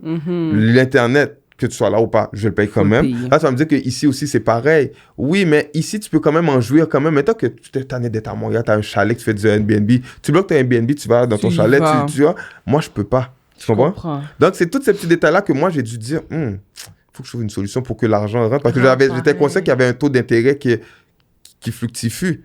C'est ça qui fructifie, dis-je. Donc, moi, il fallait que je mette un système. En même temps, ce système-là, comme je te dis, le gars, il me paye directement dans mon compte bancaire. De mon compte bancaire, ça paye l'hypothèque. Fait que ouais, directement. ça paye tout seul. Tu vois? Moi, il fallait juste avoir des notifications pour me dire, OK, un tel vous a payé. Ah, un tel vous a pris. Pas bien. Tu sais? Mais grosso modo, là, par mois, c'est quoi les frais qui sont reliés par la propriété, mensuellement? Mensuellement, je te dirais, bon, l'électricité, l'Internet, mais ça coûte pas l'eau. Faut que tu payes l'eau. C'est comme un peu comme les États-Unis, là, si tu veux. Là. L'eau, ici, on paye l'eau, sauf que nous, c'est intégré. Mais nous, c'est pas intégré. L'eau, ça coûte, où ce que je suis, ça coûte $5 US par mois. Fait que même là, ça coûte moins. Malgré que c'est pas intégré, ça coûte moins cher qu'ici. Ça coûte moins cher. L'eau. L'électricité, moi, je paye $20 US par mois. Mais $20 US. Attends, mais $20 US par mois. Pour eux, c'est extrêmement cher. C'est beaucoup. Il y en a qui payent 500 pesos. 500 pesos, c'est... 500 pesos, c'est... attends, c'est 20... non, c'est $10. C'est ça, c'est $10 par mois. OK. $10 US. On parle toujours en US. Canadien, je ne pourrais pas te dire vraiment. Fait que du coup, toi, tu me disais, c'est pas cher, ça te rapporte pas cher, c'est pas beaucoup. Mais les dépenses aussi sont pas beaucoup. Quand tu regardes par mois. Regarde, par mois, là, je te dirais... Tu sais, je vais étirer la sauce, puis vraiment étirer 100 US au pire. Ben, même l'Internet, c'est $30 US. Donc, $30 US Internet, puis de l'Internet bonne qualité, là. Ouais. Moi, je suis fibre 10. OK. C'est maximum. Où ce que je suis dans le compte, ce que je suis, c'est fibre 15 le maximum. Moi, je suis à fibre 10, puis fibre 10, ça fait la job. OK. Donc, $30, $5 l'eau, t'es à 35. $20 l'électricité, 35 plus 20, 55. L'entretien, le gars qui fait l'entretien, OK, bon, juste ça dépend. Quand il y a des gens, je le paye. Quand il n'y a pas de je ne paye pas. Mais on va dire 100 US, t'es correct. OK, par mois. Par mois. OK. Donc, tu fais... ta semaine paye déjà. C'est ça, j'allais dire. Tu comprends? Ta semaine paye déjà. Tu comprends? Tandis qu'ici, tu fais plus d'argent, mais les dépenses sont tellement élevées que... Sont tellement élevées, ouais. Tu sais, c'est relatif. Tu comprends? Tu sais, puis... je te dirais que qu'est-ce qui est le plus demandant, c'est l'organisation. Trouver des personnes fiables. Fiables, oui. Ça, c'est très difficile. Les gens pensent que c'est facile, c'est très difficile. Pourquoi? Imagine-toi, Marsha, je suis haïtien d'origine, mais je suis haïtien quand même. Je parle créole, malgré qu'il y a beaucoup d'haïtiens qui ne parlent pas créole. À ma grande étonnement, il y a beaucoup d'haïtiens à l'étranger qui ne parlent pas le créole. Ouais. Eux, ils ont su que j'étais capois, mais ils ont su aussi que t'es capois, mais t'as pas l'air d'être fait ici. Puis sinon, je ne suis pas fait en Haïti, je suis né au Canada. Du coup, ils te voient comme un Canadien. Dès qu'ils savent que tu n'es pas fait en Haïti, tu es un Canadien. Maintenant, leur perception est quoi? Si je vole $10 à Marsha, c'est pas grave, elle est canadienne. Je vole $20 à Marsha, pas grave, elle est canadienne. cette perception-là fait en sorte que tu te retrouves avec des personnes qui ne sont pas fiables. Et aussi, du coup, quelque chose qui vendrait à un confrère peut-être $5, ils vont te le vendre à 10-15 $, parce que toi, tu as les moyens. Donc ça, c'est un combat aussi de stéréotypes, si tu veux, que tu dois mener à tout moment. C'est vrai. Et c'est ça, cette réalité-là qu'on a. Et lorsque tu n'es pas au pays, ta personne qui fait tes affaires pour toi là-bas doit être très fiable. Parce que quand tu as, par exemple, l'Américain qui vient prendre ton Airbnb, c'est qui va te donner les clés? C'est moi qui va prendre l'avion pour aller t'amener une clé? Non. Il faut que le gars soit en mesure. Et il doit être fiable.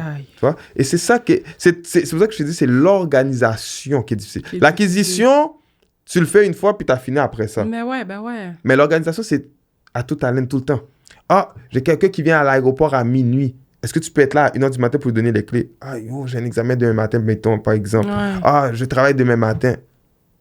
C'est quoi ton plan B? C'est ça. Et c'est pour ça que je dis pas aux gens de pas le faire, mais soyez très... Tantôt, je parle de tempérament. Tu dois être très discipliné. Et cette discipline-là, Marsha, elle doit pas... Pour que les gens soient disciplinés envers toi, tu dois être discipliné toi-même. Comme mon père me le disait tout le temps, qui veut son respect se le procure. Tu sais, je sais que tu me suis sur les réseaux. Moi, j'ai toujours tout se passe avant 8 heures. Ouais. Les gens disent, c'est quoi ça, tout se passe avant 8 heures? Mais tantôt, je te disais que j'étais habitué de me lever de bonne heure. Donc, moi, de 4 heures du matin jusqu'à 8 heures, 90% de ma journée est déjà passée dans ce 4 heures-là. Pour plusieurs raisons. Parce que, par exemple, les gars avec qui, les coachs que j'ai en Côte d'Ivoire, puis qui gèrent mes affaires en Côte d'Ivoire, eux, on a un 4 heures de décalage. Donc, moi, quand il est 4 heures, il est 8 heures. Et je suis dans les pays chauds, depuis que midi est passé, la journée est finie. Donc, toi, tu es obligé de run, tu sais. Exact. Donc, du coup, moi, je me lève, je parle avec ces gens-là, je fais mes affaires, j'organise mes trucs, etc.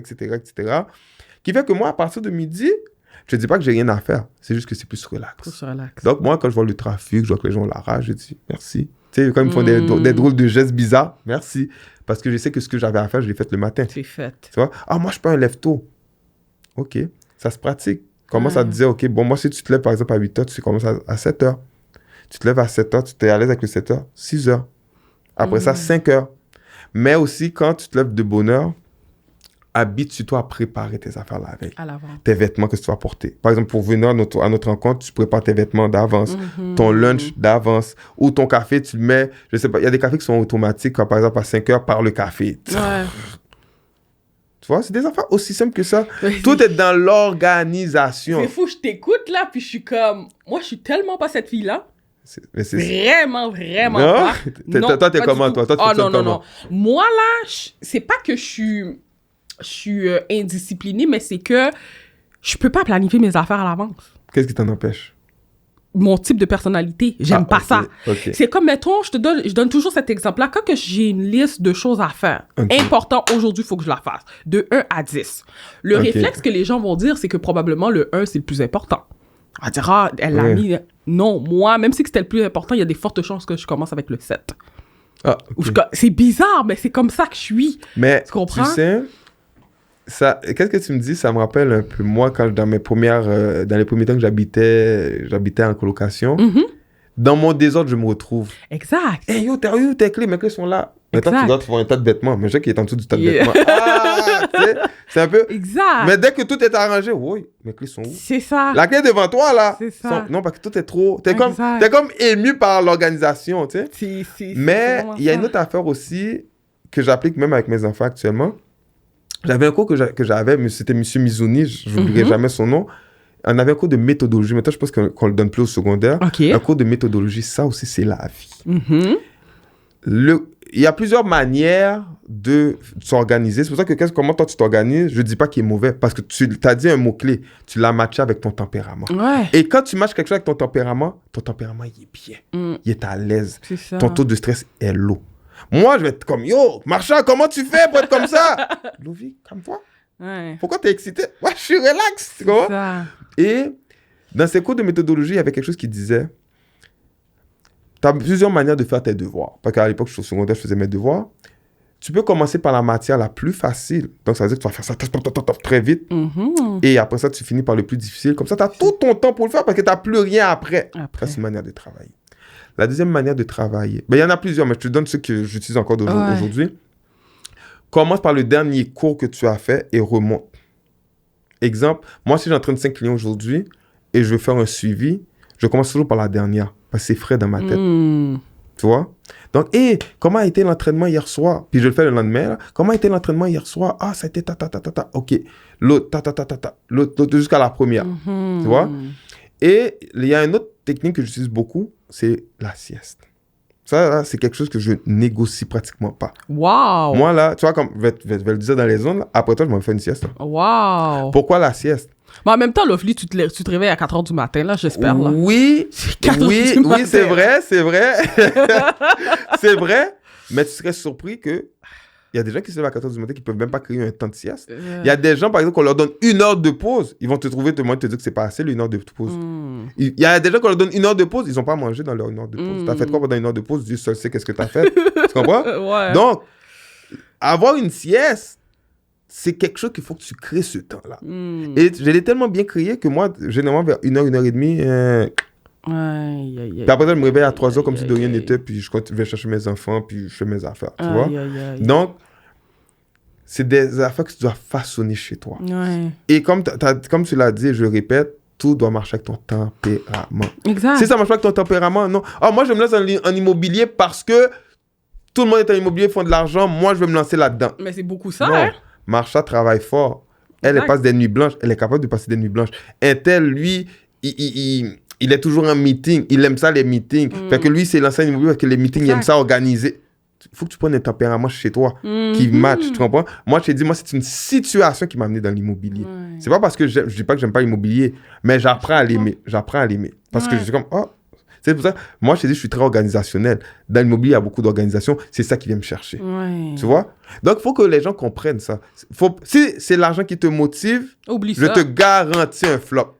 Garanti. C'est clair. Tu comprends? Mais de plus en plus, on le voit. Là, tu sais, même dans ton domaine, moi, je dis souvent, dans le domaine du fitness, je trouve que c'est saturé parce qu'il y a beaucoup de gens qui n'ont pas nécessairement leur place là, qui sont là-dedans. Exact. C'est la même chose comme courtier immobilier, là. C'est vrai. C'est comme Chris. Et ça amène à ce que toi, tu fais présentement. Te démarquer. Ouais. Comment on se démarque? Tu fais des podcasts. Moi, tu sais, au début, j'avais vu un podcast de toi qui a passé. C'est bien fait des podcasts. Parce qu'il y en a plusieurs qui font des podcasts. Par contre, ton podcast, où ce qui se démarque, c'est parce que tu ris. Il y a comme un dessin que tu fais quand tu ris. Tu ris. Ça, j'aime ça. Et tu vois, mine de rien, moi, je suis quelqu'un qui aime ça rire. Tu m'as interpellé juste pour ça. Là, je me suis dit, OK, je vais écouter qu'est-ce qu'elle dit. Là, tu fais des short stories aussi. Tu fais pas des affaires longs. Il y en a qui sont très bons dans l'immobilier, mais c'est trop long.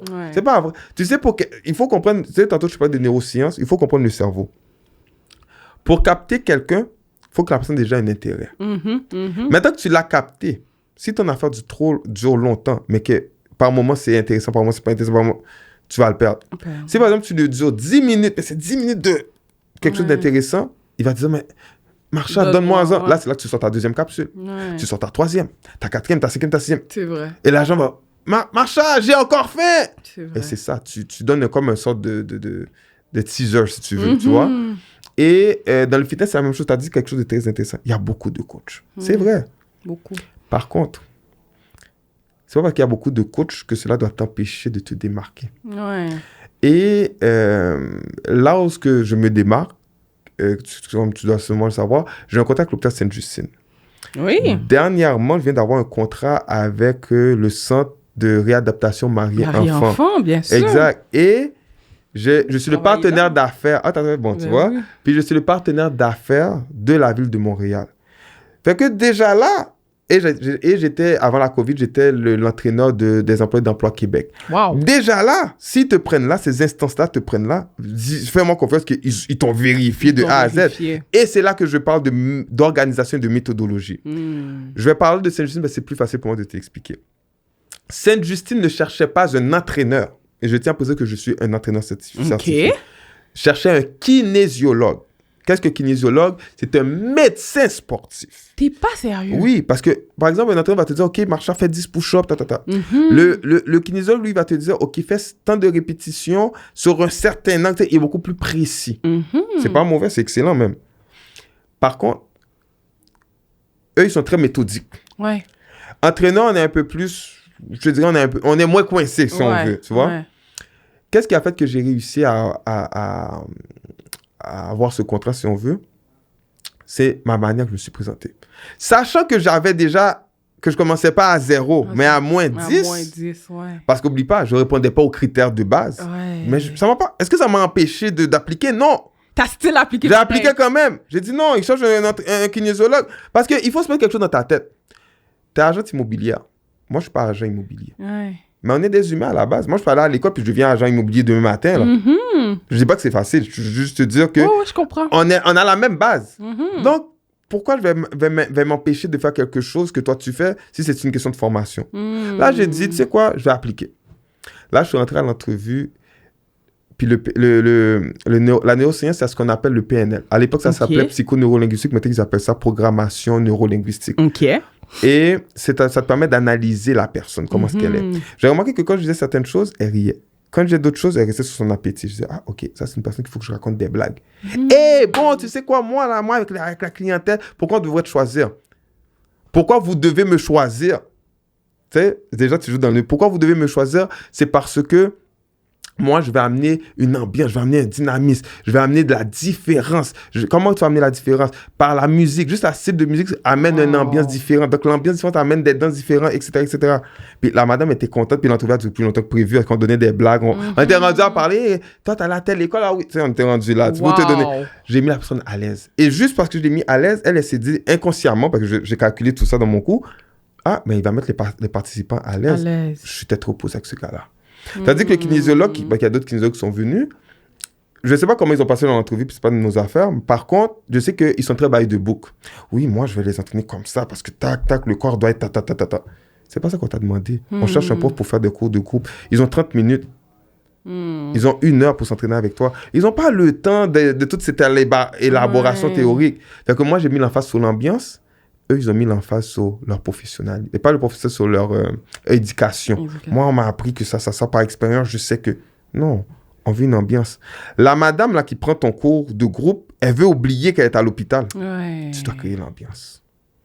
Tu comprends? Là, maintenant, si tu es là dans l'explication, à l'hôpital, ils ont toujours des explications. Et prends la patiente, fais-la 3 tours parce qu'elle a tel. Ils ont toujours des explications. Là, maintenant, il prend un cours pour lui répéter encore des explications. Tu viens de tuer la personne. Tu vois, c'est tout ça qu'il faut penser. C'est là que je parlais organisation. Ouais. Tu vois?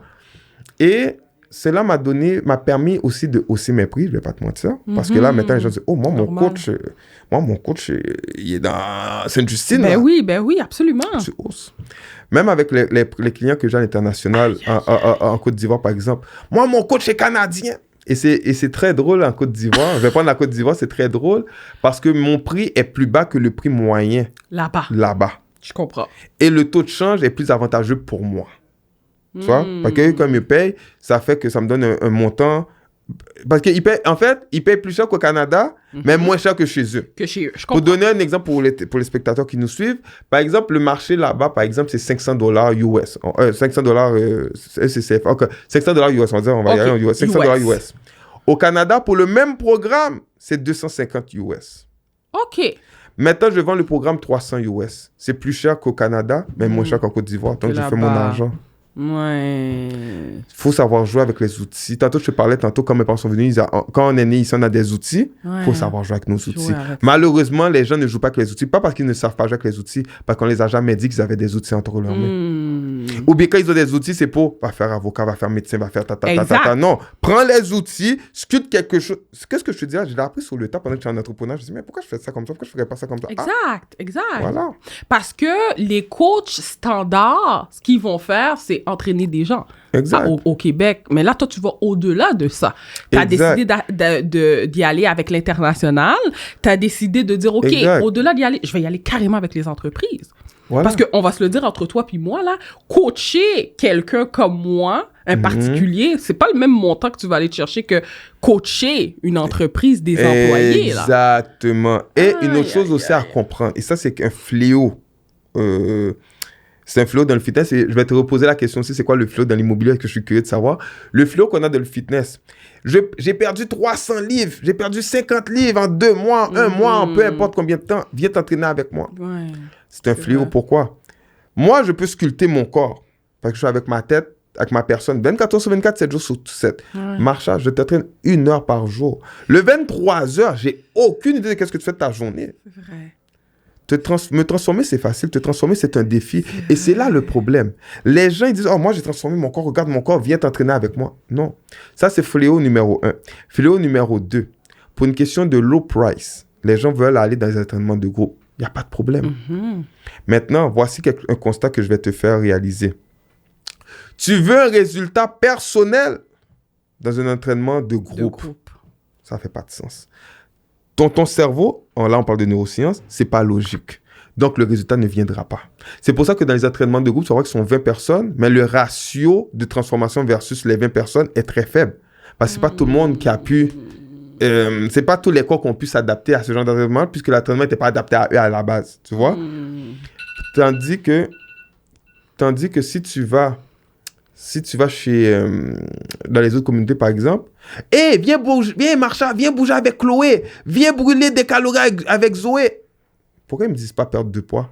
Pourquoi ils ne me disent pas gain de masse musculaire? Et c'est ça qu'on a comme problème. Ah, ça coûte $10 la séance, je vais aller là-bas dans l'entraînement groupe et que tout le monde va là, on fait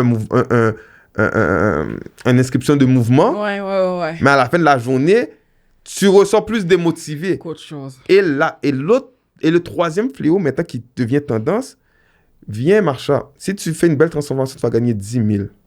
Ça, je trouve, au niveau du cerveau, c'est très dangereux. Ah ouais? Je vais t'expliquer pourquoi.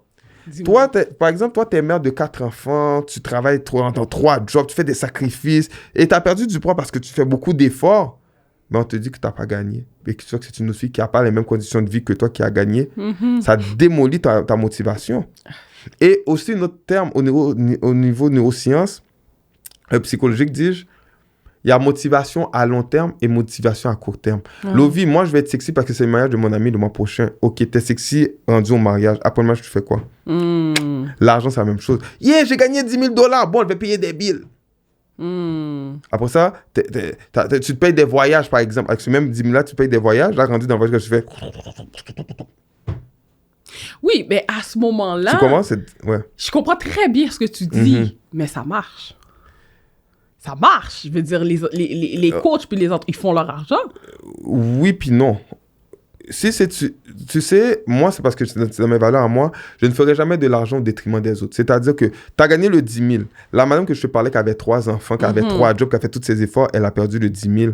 Tu viens de la détruire fois 1000. Là. Ouais. Tu sais pas toutes les fois que ça lui a dit, toute l'organisation que ça lui a demandé pour qu'elle puisse faire ton programme, pour que tu dises, non, madame, désolé, c'est Marsha qui a gagné, vous.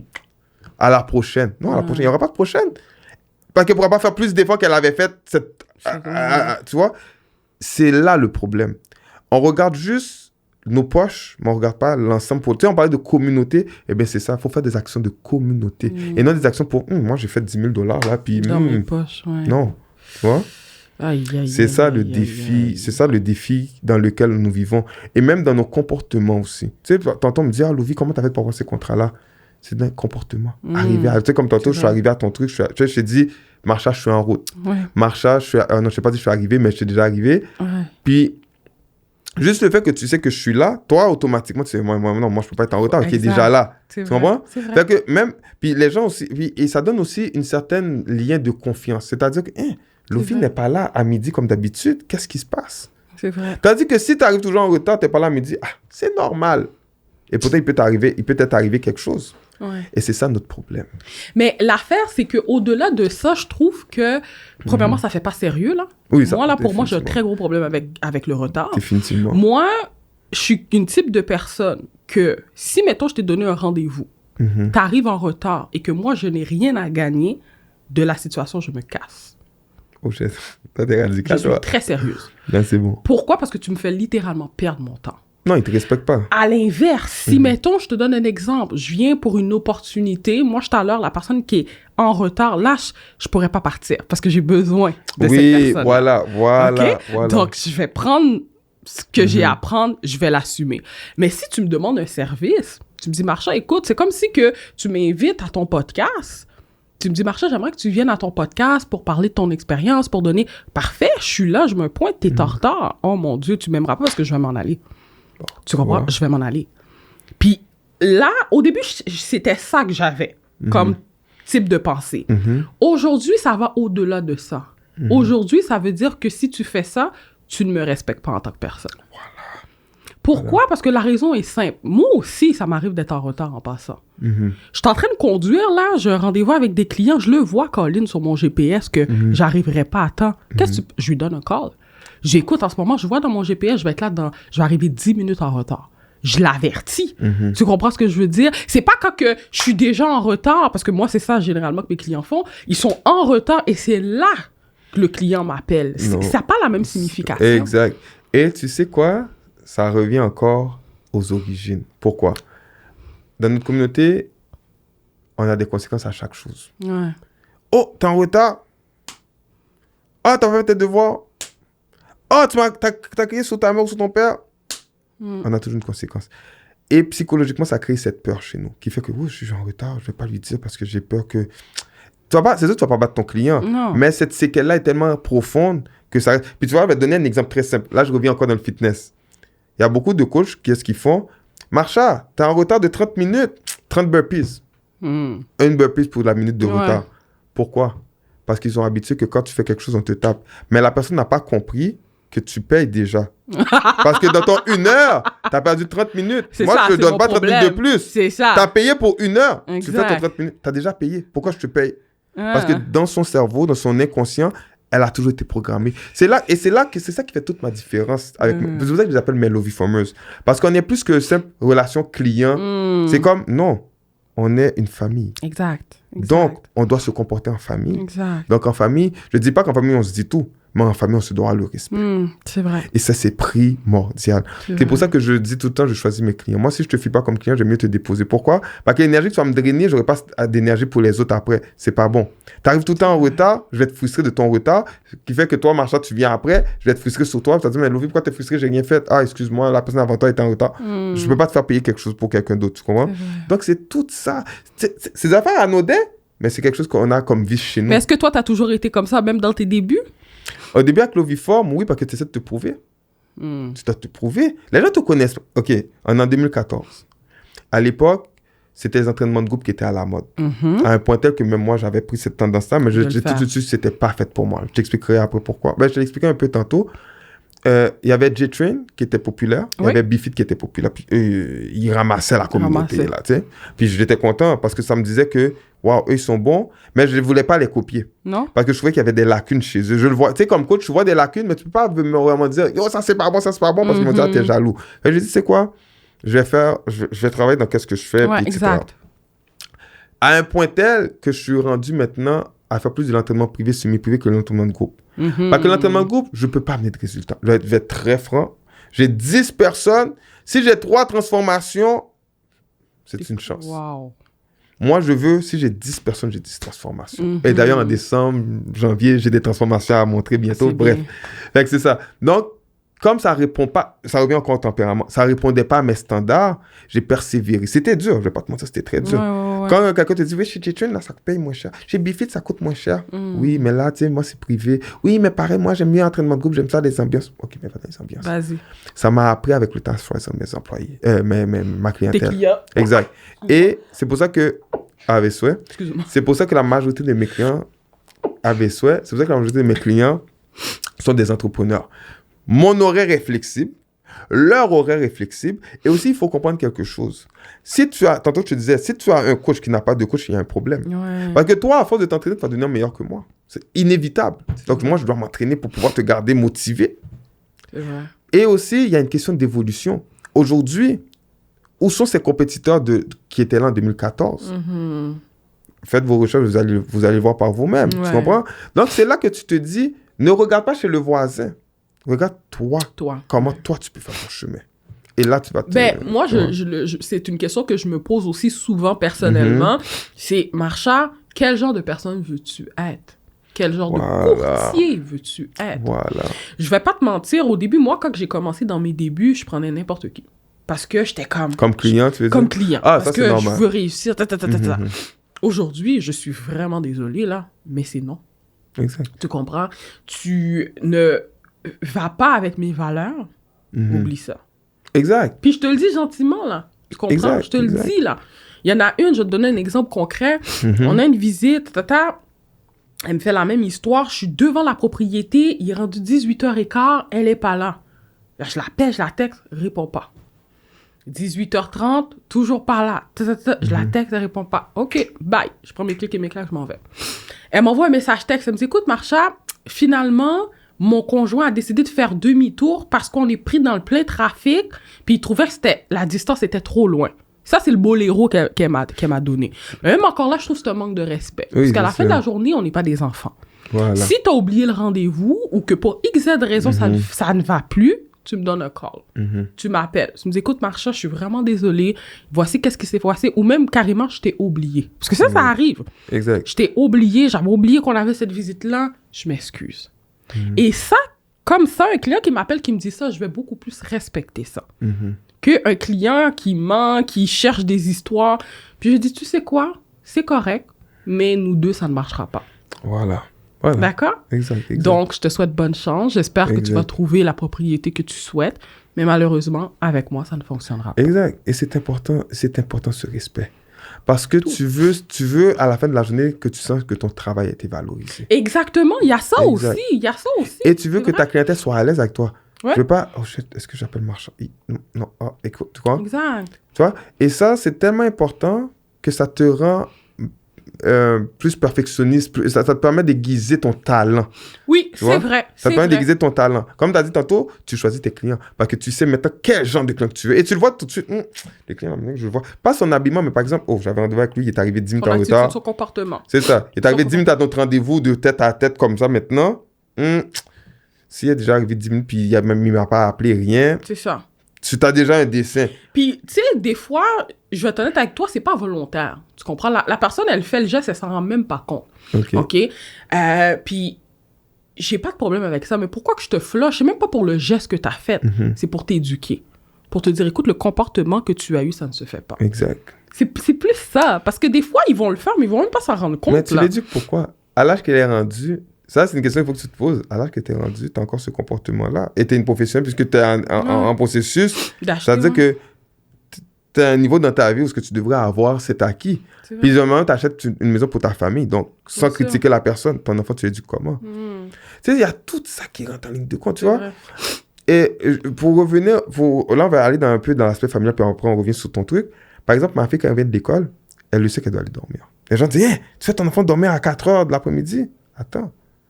Elle a passé une journée à l'école. Elle est fatiguée. C'est vrai qu'elle est restée sur la chaise, elle a écouté, puis elle a eu une récréation.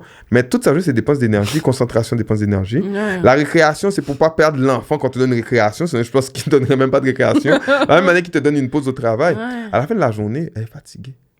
Tu lui demandes de faire des devoirs quoi? Avec l'énergie que la journée lui a laissée? Non, va dormir. Quand elle revient, je perds moins de temps à faire ses devoirs. Donc, efficacité. Elle comprend mieux, donc réussite. Et elle apprend à avoir cette facilité à dormir. Moi, j'ai une très grande facilité à dormir. Moi, tu mets l'oreiller là, dans moi 2 minutes, je dors. Tu dors. Parce que tu as ce qu'on appelle, pas la dopamine, j'oublie comment on appelle ça, les trucs qui te font dormir. Quand tu as l'habitude de dormir, ça part plus vite. Tandis que si tu regardes du Netflix chaque soir, puis tu te forces à rester réveillé, à un moment donné, cette semence-là, elle dit non, ça sert à rien. Parce que je vais tomber dans un combat avec la personne. Et là, c'est là que tu souffres d'insomnie. Tu vois? C'est pour ça qu'ils disent souvent que depuis que le cellulaire est arrivé, le taux d'insomnie a augmenté parce que les gens sont... Non, apprends à faire des siestes. Apprends à dormir. Apprends à respecter ton corps. Le sommeil est un signal que ton corps t'envoie quand il ne peut pas te parler verbalement. Il t'envoie pour te dire, je dois ressourcer. Toi, tu dis, non, la journée est jeune. Oui, jeune pour toi. Mais le système, lui, n'est pas là. Là, quand tu dors, tu te réveilles. Comme tu l'as respecté, la connexion entre ton esprit et ton corps fait un. Et là, ça fait que, comme il y a cette confiance mutuelle, ton succès est pratiquement assuré. Parce que maintenant, tu apprends à t'écouter. C'est vrai. Tu vois? C'est des petits trucs. C'est pour ça que tantôt, tu disais que t'es pas organisé, puis tout. Les gens t'auraient jugé, puis tu disais, t'es pas organisé, moi, je vais pas faire affaire avec une courtier immobilière comme ça. Non. Compte tenu que tu le reconnais et que tu sais comment fonctionner là-dedans, ça te rend efficace. Mais tu sais, je suis pas organisé. Il y a quand même des limites. Non, mais on comprend. Mais ça te rend efficace dans qu'est-ce que tu fais. Effectivement. Et c'est l'efficacité que tu as besoin. Moi, que tu sois organisé ou pas, je veux pas le voir. Moi, c'est les résultats que j'ai besoin. C'est ça que j'allais te dire. Parce que tu sais, des fois, tu sais, quand tu te fais coacher ou surtout nous, dans notre domaine de courtier immobilier, la réputation, c'est lève-toi tôt, va t'entraîner, suis ton horaire, C'est good si ça fonctionne avec toi. Moi, ça marche pas. Yeah, exact. À la fin de l'année, est-ce que j'ai été en mesure d'atteindre mes objectifs? La réponse est oui. Voilà. Moi, là, c'est juste ça qui m'importe. Voilà. Puis même à des jeunes courtiers, des fois, qui m'appellent, puis ils me disent, Marsha, c'est nice, tu réussis. Parce que dans l'immobilier, la moyenne des chiffres d'affaires, c'est quoi? 50 000, 40 000? Par année? Par année que les courtiers font quand ils commencent dans leur début. Mais attends, question comme ça, excuse-moi de te couper. Ouais. Vous faites pas, je dis ça, qu'est-ce que j'ai entendu, là? Vous faites pas 10% de la vente? Non, mais non. Okay, en fait, une moyenne de rétribution, c'est 2 à 3%. OK. Bon, OK. Oui, c'est 2 à 3%, mais je reviens à ça. Mettons que c'était 10%. Mettons. OK. Si tu vends une maison par année. Ben, tu vends une maison à 500 000. Ça veut dire que tu fais 50 000. Exact. OK, mais tu fais 50 000, mais tu en as vendu juste une dans l'année. Tu as fini avec 50 000. Oui, mais 50 000 par année, sachant que la moyenne salariale pour une personne qui vit seule est 33 000, 34 000 à peu près dans ces eaux-là. Ça a augmenté. C'est rendu à combien? C'est rendu à 44 000 à peu près. Oh, shit, OK. Ouais, ça a augmenté. J'en ai manqué des bouts. Mais c'est pas ça. C'est parce que là, il y a une partie que moi, en tout cas, c'est ma perception. Puis je pense qu'en tant que travailleur autonome, on est beaucoup comme ça. Là.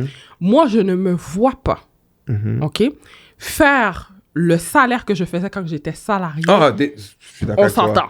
Ouais, OK? Bon, fait, au moins, on est clair là-dessus. Mais ce que je veux te faire comprendre, c'est que, bon, la moyenne des courtiers et courtières font quoi? 45 000, 50 000 par année. Exact. OK? Leur première année. Exact. Puis, là, j'ai oublié mon fil de pensée que j'allais dire. Tu disais que tu parlais de 2-3% par commission. Oui, que les courtiers font. OK? Donc, par année, ben, peut-être ce courtier-là fait 2-3 transactions par année. OK? Puis là, des fois, il m'appelle, il me dit, Marsha, c'est nice, qu'est-ce que tu fais? Tu réussis bien, puis tout. C'est quoi ton secret? Puis j'ai dit, mais j'en ai pas de secret. Arrête, là, c'est sûr que... Non, j'en ai pas. La seule chose que moi, je me suis dit, c'est, Marsha, c'est quoi qui est le plus important pour toi? Où est-ce que tu veux, à la fin de l'année, tu veux être rendu où? Puis je mets toutes les actions pour arriver là. That's it. Voilà. C'est tout. Voilà. Mais pas de secret. Exact. J'ai pas de secret. J'ai pas une façon de faire. Je suis même pas disciplinée. Comme je te dis, je suis pas disciplinée. Moi, je me réveille à 7 h du matin. Et puis, tu prends ton temps. Je prends mon temps. Si. Exact. Mais... c'est OK, Marsha, comment tu veux atteindre ton objectif, par où tu dois passer, c'est quoi les actions, puis à la fin de l'année, il faut que j'arrive à cet objectif. Tu sais que pourquoi ça me fait rire aussi, parce que, bon, pour ceux qui ne le savent pas, chez Loviform, il y a un syndicat. OK. Il y a un syndicat. Il y a des personnes qui disent que j'exploite, que je les abuse trop. Yo, fais ça. Ils disent que je fais des entraînements ninja. Aïe, aïe, aïe. Puis là, ils ont sorti une phrase. Puis cette phrase-là, ça m'a fait penser. Qu'est-ce que tu as dit? Ça m'a fait penser à leur phrase. Lovi, je respecte ma tête, je veux être respecté. Là, je suis comme, OK. C'est comme ça. Qu'est-ce que tu dis? C'est exactement ça. Lovi, je me lève à 7 h. Viens pas me déranger, là. J'ai ma petite routine. Ma routine ne correspond pas peut-être à ta routine de 4 h du matin, mais elle fonctionne pour moi. Respecte-moi. Et ça, c'est très important. Et quand ça dit, en fait, c'est un secret. Ben, en fait, c'est un secret qui n'est pas un secret, dans le sens que tu as juste respecté ta tête. C'est tout. Donc, si tu respectes ta tête... Exact. Moi, me lever à 7 h du matin, ma journée est finie. Pourquoi? Parce que dans ma réalité à moi, premièrement, j'ai des clients que j'entraîne depuis 5h30, 6h du matin. 5h30 du matin, j'ai déjà une cliente. Ça, c'est la première des choses. Deuxièmement, même quand j'ai des journées off, comme aujourd'hui, c'est une journée off, j'ai mes enfants à venir à l'école. Fait que je peux pas me permettre de... Moi, je me lève à 7 h, là, puis mes enfants me regardent, puis non, déjeuner, puis tout. Fait que tout est dans respecte ton tempérament. Ouais. Si tu respectes ton tempérament, tout le monde va respecter ton tempérament. C'est vrai. Tu vois? Fait que moi, les gens qui, par exemple, qui veulent... comment dirais-je? Qui veulent faire plus que les autres en disant, regardez, moi, j'ai ça, moi, j'ai ça. Non, ça, c'est dangereux. Ouais. Parce que la personne te montre, mais t'explique pas. Ouais. Ah, regarde mes abdominaux, comme tu as fait des abdominaux. Ah, viens avec Loviform. Non. Il faut que les gens voient des vidéos des transformations. Quand tu vois des transformations, la personne n'a pas besoin de parler parce qu'il y a quelque chose extérieur de la personne. C'est concret. C'est pour ça que moi, c'est rare que je vais montrer des vidéos de moi. Parce que quand je montre des vidéos de moi, je vais dire, mais oui, Lovi, c'est normal, tu es coach. Ouais. Mais quand tu montres, comme par exemple, soit tu montres des clients qui ont une famille réelle qui a eu une acquisition de propriété, ouais, qui a réussi, oh, wow, OK. Si c'est toi qui te montres que tu as ta 4e maison à revenus, Macha, c'est toi, tu connais les trucs et astuces. Mais quand tu montres que tu as 5-6 familles que tu les as donné un toit, Macha, comment je peux faire affaire avec toi? C'est ça que les clients doivent regarder. Pas qui tu es, mais ce que tu as acquis, ce que tu as accompli. C'est tes accomplissements qui restent. Tu vois, Steve Jobs est mort en 2011. Pourquoi on parle de Steve Jobs aujourd'hui? Son iPhone est encore là. Il a accompli l'iPhone. C'est vrai. Mais Steve Jobs en soi, il est pas... Tu vois? Donc, c'est ça que j'essaie d'inculper à mes enfants first, mais que j'aimerais que la communauté comprenne. Respectez-vous. Mais ça, Par c'est exemple, pas facile. c'est pas facile parce qu'il y a des gens qui sont très... Parce qu'on est très émotionnels aussi. C'est ça que c'est vrai. Yo, tu te prends pour qui marchand pour me dire comment... C'est vrai. C'est vrai. Moi, quand j'étais jeune, je ne pouvais pas traîner mes pieds. Tu sais, marcher, traîner les pieds, c'était une horreur pour mon père. Moi, mes filles commençaient à faire ça quand elles étaient jeunes. Je dis, hey, enlève les pieds. Maintenant, mes filles, maintenant qu'ils voient quelqu'un qui traîne les pieds, papa, regarde. Puis même eux, ça les dérange. Parce que vraiment que ça envoie un mauvais signal. Comme moi, là, la vie est là. Wow, si je meurs, je meurs. Si je suis là. Non. Quand tu marches, c'est comme, non, moi, là, mon temps, c'est de l'argent. J'ai pas le temps de traîner des pieds. Donc, tu vois, c'est tous ces petits comportements-là qu'on néglige, qu'on dit, c'est rien, mais qu'en réalité, ça pèse lourd sur la balance. Mais aussi, je sais pas si tu sens ça, mais en faisant ça, on a tendance à généraliser ce que faut que ça roule, tu sais. Oui. À dire, toutes les Haïtiens, on est toutes la même chose. Pas vrai. Exactement. Pas vrai. Il faut savoir... Pas vrai. Il faut savoir se distinguer de la masse ou de la communauté, comme tu veux. Comment? Par nos agissements. Exact. Ils arrivent toujours à l'heure. Ils mettent de la musique. Moi, tu sais qu'il y a des personnes qui ne savaient pas c'était quoi de l'afrobeat. Je niaise même pas. Ils ne savaient pas c'était quoi. Ils disaient, hey, ta musique est bonne, c'est comme du reggae. Je dis, non, c'est de l'afrobeat. C'est de l'afrobeat. Mais ils disaient, hey, mais ça. Maintenant, c'est eux qui me demandent de le mettre. Ah, mon Dieu. Je les fais découvrir quelque chose. Tu sais pourquoi? Où est-ce que je vais en avec toi? Quand les gens ont une idée préconçue de toi et qu'elle est négative, ils veulent rien savoir qu'il y a un lien avec toi. Maintenant, quand ils voient quelqu'un comme, oh, wow, lui, il est intéressant, il donne des cours, il est toujours souriant, il nous faut oublier notre 7 heures de travail pendant le 1 heure d'entraînement. Oh, tu mets de l'afrobeat, wow, on aime ça, oh, ça fait bouger, et on savait pas que ça fait. Tu sais, parce qu'au Pire Ali, il connaissait seulement ça ferait les oiseaux. Là. Tu comprends? Ça ferait les autres, c'est ce que tu entends dans les resorts depuis Mathusalem. Non, il y a d'autres choses, il y a Burna Boy qui est venu, il y a ça. Donc, du coup, les gens, ils apprennent à découvrir. Et maintenant, quand ils apprennent à découvrir, n'oublie pas que maintenant, tu es le guide. Si tu es le guide, tu dois prôner par l'exemple. Et là, tous tes comportements doivent être impeccables. Tu comprends? Et là, maintenant, quand ils vont voir, par exemple, quelqu'un de la communauté qui fait quelque chose de coach, ils vont dire, non, ils ne sont pas tous de même. Parce que moi, j'ai un coach, là. Cette même personne-là va te défendre. Tu imagines, un étranger va te défendre d'une bévue de quelqu'un de la communauté. C'est vrai. Tu vois comment ça va loin? Mais c'est là que je parle de neurosciences. Parce que malheureusement, dans la communauté haïtienne, on n'est pas trop axé sur cet aspect-là. Je vais te donner un exemple très simple. Je dis jamais à quelqu'un, par exemple, si je t'entraîne, ok, je vais te poser une question. Toi, lorsqu'on t'entraîne, qu'est-ce que tu attends le plus souvent dans les réseaux sociaux? Est-ce que, par exemple, tu fais un sport, puis tu es à veille de lâcher. Qu'est-ce que tu attends plus souvent? Ne lâche pas ou continue? Ben, ne lâche pas. Ok. Je te pose la deuxième question. Ne lâche pas et continue. Est-ce que c'est la même chose pour toi? Mais non. C'est quoi la différence? Ben, en fait, continue, c'est... Garde, t'es capable. Oui, c'est difficile, mais t'es capable. Tu vas y arriver. Ne lâche pas, c'est plus dans une optique de négation. C'est négatif. Voilà. Donc, pour faire histoire de c'est excellent la réponse. Tu demandes quelque chose de négatif pour avoir un résultat positif. Ça ne marche pas. Ça ne fonctionne pas. Cela ne fonctionne pas. Donc, c'est pour cela qu'on est dans cette gamique. C'est-à-dire que on demande à un enfant ou à quelqu'un de faire quelque chose de positif, mais on lui envoie des messages négatifs. Tu vois? Puis lorsque tu dis ne lâche pas, tu lui donnes l'option de lâcher. En fait. Quand tu dis continue. Tu n'as pas le choix. Là. Continue, je te donne pas le choix. Là, tu me donnes le choix. Et l'humain, par nature, va choisir la voie la plus facile. Tu comprends? Donc, qu'est-ce que j'essaie de faire comprendre? Le linguistique a un impact. Je te donne un exemple. En créole, on va te dire, par exemple, Marcha. Là, elle va le dire en créole, mais tu le traduiras. On va le traduire. Marcha, bon, mon petit comme nom. Ça veut dire quoi? Donne-moi un peu d'argent, donne-moi un petit. Pourquoi je te dis petit? Je minimalise le prêt pour que je me sens moins coupable si je ne te rembourse pas. C'est ça que ça veut dire. La preuve. Pense à toutes les phrases en créole, il y a tout le temps le mot petit. Ça qu'a fait, ah non, la piti. Bon, ma mère était bonne là-dedans. On dit commission, maintenant d'eau. Si commission qui devenait une commission de 3 heures. On minimalise. Tu me prêtes ta voiture, j'ai fait un accident. Ah, Macha, me font un petit accident, machine. Quand t'arrives, tu vois qu'il n'y a plus de bumper, plus de lumière, plus ça. Mais c'est un petit accident. Fait que le gros accident, c'est quoi? Bon, tu comprends? Ouais. C'est ça. Dans notre linguistique, on a une problématique. Tu comprends? Je ne dis pas que le cœur n'est pas bon. C'est pas ça que je te dis. C'est dans notre formulation. C'est pour ça que souvent, si tu ne crois pas, tu pourrais demander à... Je pense que c'est ta mère qui est capoise, c'est ça? Tu demanderas à ta mère. Souvent, on dit que les capois, c'est eux qui parlent le plus beau créole. Et notre créole, effectivement, est très différent du reste d'Haïti. Il est très différent. Moi, je trouve qu'il est un peu plus... Je ne connais pas trop l'histoire derrière la langue capoise, mais je trouve qu'elle est très raffinée. J'ai déjà entendu des sortes de créoles qui sont très lourds à l'oreille. Eux, c'est très raffiné, tu vois. Donc, déjà là, ça fait une différence. C'est pour ça que souvent, tu vas voir que les capois n'aiment pas trop s'associer aux gens de Port-au-Prince. Parce que Port-au-Prince, c'est genre le peuple, les gens qui sont en bas, tu sais, généralement, c'est comme ça qu'ils sont perçus. C'est pour ça que même, il fut un temps que j'allais en Haïti, quand j'étais plus, j'étais Port-au-Prince et Haïti. Et un peu comme le Québec et le Canada, tu vois.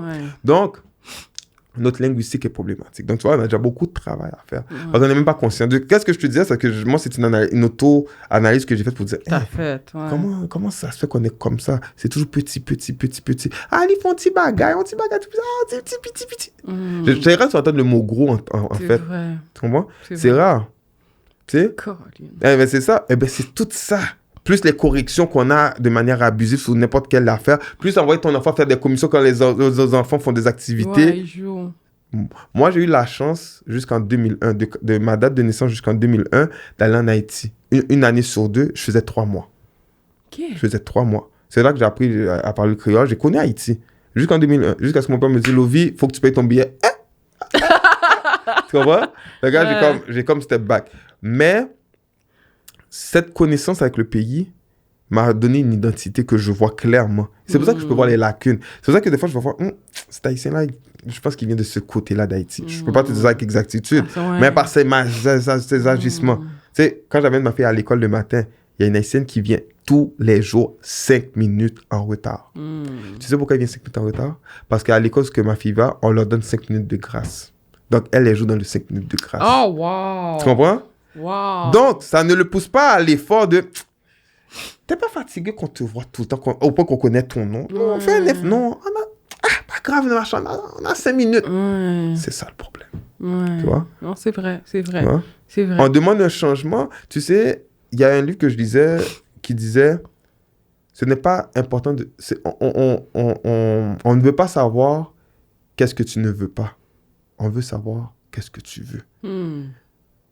Parallèle. En Haïti, on dit non, pas le président. On veut pas ce président. Ok. Tu veux quoi? Je sais pas, mais je sais que je veux pas. Excuse-moi le terme. On s'en fout de qu'est-ce que tu ne veux pas. On veut savoir qu'est-ce que tu veux. Et c'est pour ça qu'on est dans cette merde. Tu vois? Donc, tu vois de où est-ce qu'on part pour venir jusqu'ici. C'est ça qui fait que on n'a pas de modèle aussi à suivre en entrepreneuriat en tant que tel. Parce que les gens aiment ça flasher. Oh, moi, j'étais invité à la réunion de RBC. Oh, moi, j'étais invité à Air Canada. Oui, je suis content pour toi. Tu m'as pas appris comment tu as fait pour te retrouver là. Tu m'as pas montré ce que je dois savoir pour pouvoir avoir de telles connexions pour me retrouver là. Donc, à la fin de la journée, t'es comme un tableau qu'on a peint, mais je connais pas le titre, je connais pas le matériel utilisé. Tu sais, si tu as l'argent, tu iras au casino. Tu iras manger au casino. Ils te disent, oui, bonjour madame, machin, voulez-vous ce vin vieilli des vignobles, tel côté, qui est réputé pour ta. Pour nous, on s'en fout de ce qu'ils racontent. Mais le fait qu'elle connaît toute cette précision-là, ça change beaucoup de choses dans la qualité du produit. Et c'est ça qu'on veut. On veut des entrepreneurs de qualité. Pas des entrepreneurs qui disent, regardez, moi, j'ai 3-4 gyms, j'ai 3-4 voitures, je voyage 10 fois par année. Comment tu fais? On veut savoir. Pas pour te copier, mais pour s'inspirer de toi. Ben oui, c'est vrai. Non, c'est fort, qu'est-ce que tu dis? Non, c'est ça, il faut s'inspirer.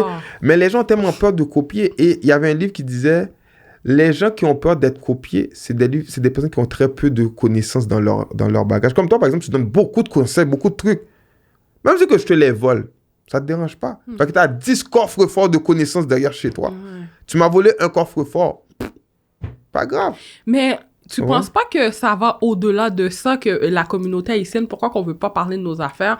C'est peut-être plus parce qu'il y a cette conception-là qu'on peut nous faire du mal, que les gens vont... Tu sais, là, je vais y aller en psychologie encore avec toi. Ok, je vais te faire un parallèle. Tu vas comprendre. Hier, pas plus tard qu'hier, il y avait $5 dans le gym. OK. Par terre. J'entraînais une haïtienne. On était juste nous deux dans le local. J'ai demandé à la personne, est-ce que le $5 est à toi? Non. Ah, ok.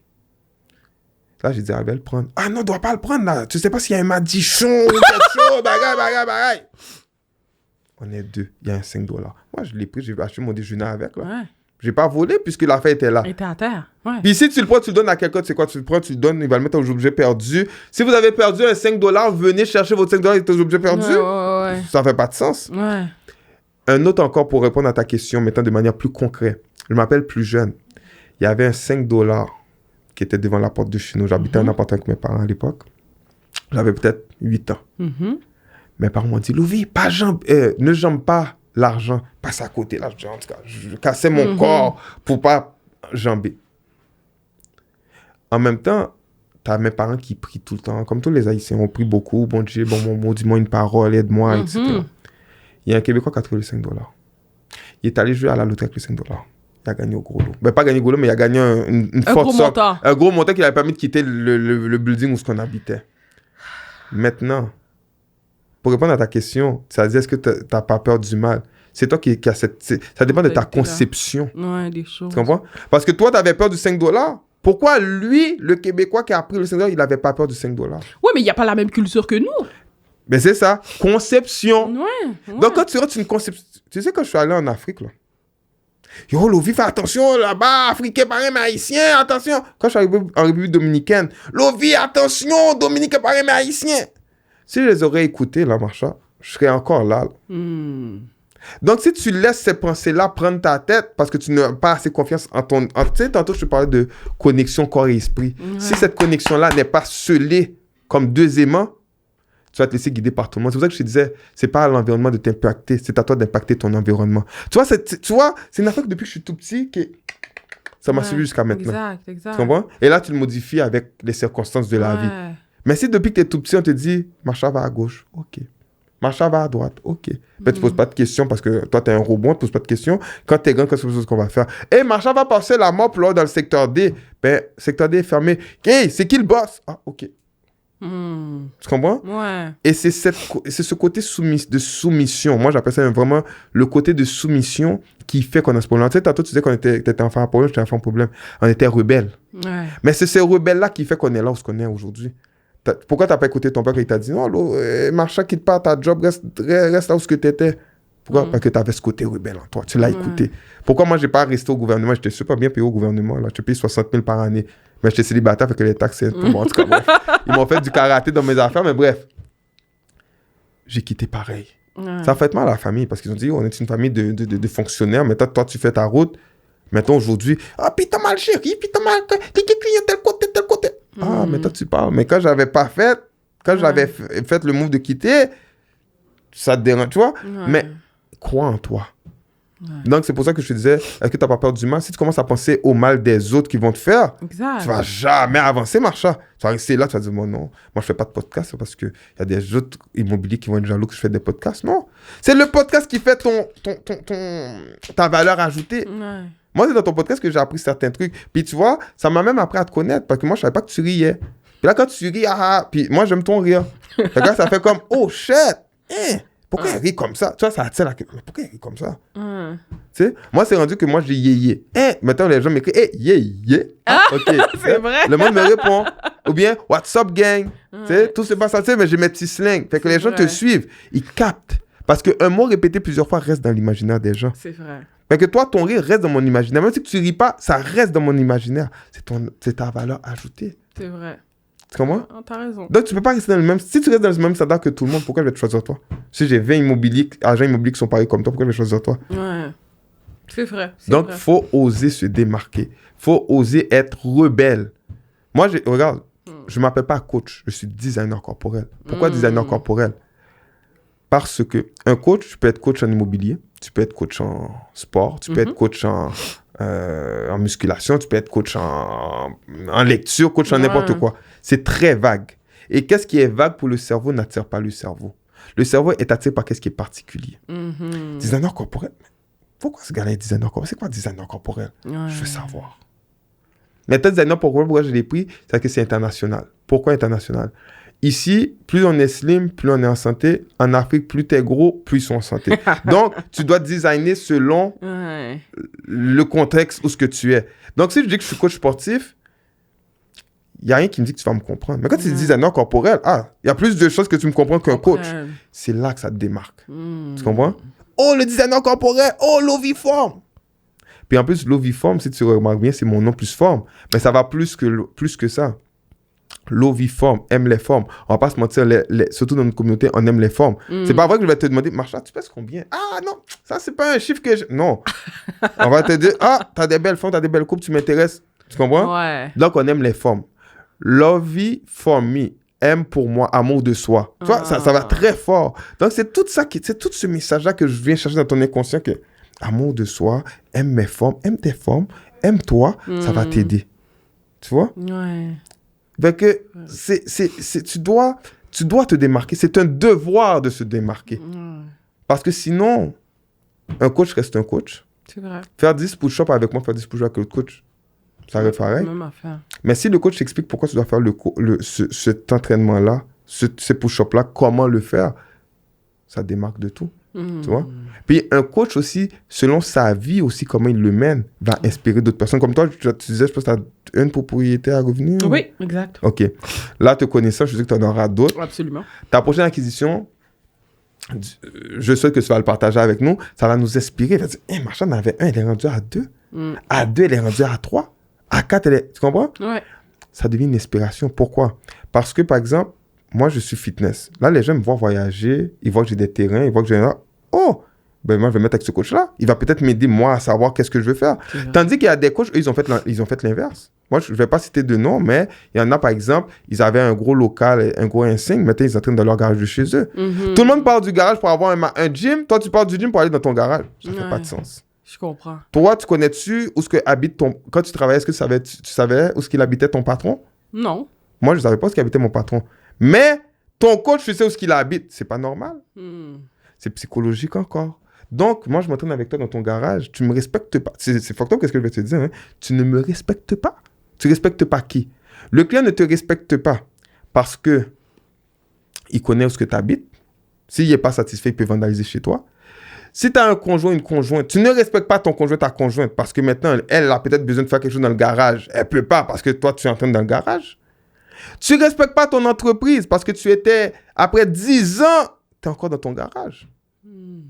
Tu vois, psychologiquement, ça atteint les gens. Les gens disent, mais je m'entraîne avec lui. Parce que quand tu t'entraînes avec quelqu'un qui a une vision, et ça, c'est peu importe la personne, on t'associe à la vision de la personne, que tu le veuilles ou pas. C'est pas quand tu étais plus jeune, quelqu'un avait une mauvaise réputation, puis tu tenais avec cette personne-là, même si on ne te connaissait pas, si tu tiens avec elle, c'est que tu as la même réputation que cette personne-là. Ouais. Tu comprends? Et tantôt, je te parlais de mots. Il y a des mots qu'il ne faut pas dire non plus. Puis ça, on le dit souvent dans notre communauté. Oh, grand maître, là, ça qu'a fait. Oh, grand boss, là, ça qu'a fait. Tu te dévalorises devant la personne. Et on est supposé d'être sur le même pied d'égalité. Ouais. Oh, ingénieur. Oh, chef Pamelin. Chef Pamelin. Ok, chef Pamelin. Tu sais? Ouais, je comprends. C'est tout ça qui nous détruit. C'est pour ça que c'est pas seulement une... Tu sais, on voit de surface les retards, tu sais, on a une réputation de malpropreté. Tu sais, on voit ça de surface, mais c'est plus profond. Ouais. Et ces petites corrections-là, si on les fait, ça va prendre du temps. Mais si on le commence, on peut espérer voir la fin. Qui dit début dit fin. Donc, on peut voir une fin. Donc, il faut qu'il y ait une fin. Et comment on fait cette fin-là? C'est par une éducation. C'est vrai. Tu comprends? Ouch. Donc, c'est pour ça que moi, quand je te vois évoluer, je me dis, waouh. Tu sais, je me rappelle, tu m'as rappelé, tu étais à la STM. Tu as quitté la STM, tu es allé là. Puis moi, ça m'a rappelé mon histoire qui a quitté le gouvernement plus ou moins comme toi. Puis, qu'est-ce qui est bon quand tu laisses la STM? Tu te dis, shit, il y a beaucoup d'yeux qui me regardent. Je ne peux pas échouer. Je peux pas. Bien sûr. Pour que là, quand tu atteins, tout le monde qui disait, ah yo, Marsha va foirer. Absolument. Là. Marsha va foirer. Là, tout le monde. Oh. Ouais, ils ferment leur bouche. Ben oui, Et tu vas remarquer quelque chose maintenant. Quand les gens voient que tu as réussi, ils vont te parler dans ton passé. Oh, Marsha avant, Oh, Marsha était, Parle du présent. C'est vrai. Parce que qu'est-ce qui fait que tu parles de Marsha aujourd'hui? C'est son présent. C'est vrai. C'est pas son passé. Parce que si Marsha était voleuse, Marsha est une grosse voleuse là dans le pays là. Pourquoi tu me parles au présent quand c'est négatif? Mais quand c'est positif, tu me parles du négatif en l'imparfait. C'est du linguistique encore. C'est très... Si j'aurais les moyens pour de vrai, je pense que je paierais un cours de psychologie à chaque haïtien pour aider. Mais ça coûte. Juste le cours de neurologie, ça c'était dans le temps là. Juste le cours de neurosciences, ça coûte 10 000. Ça c'était dans le temps. Aujourd'hui, je sais pas combien que ça coûte. Tu comprends? Et maintenant, c'est est-ce que ça te passionne? Il faut qu'il y ait une passion. Parce que je vais te faire avec toi, écouter le cerveau. Parce que, en fait, tu as 3 parties dans ton cerveau. OK. Tu as subconscient, t'as conscient, subconscient, puis inconscient. Et contrairement à ce que les gens pensent, le conscient ne fait que 5% de ce qu'on fait dans notre quotidien. 80%,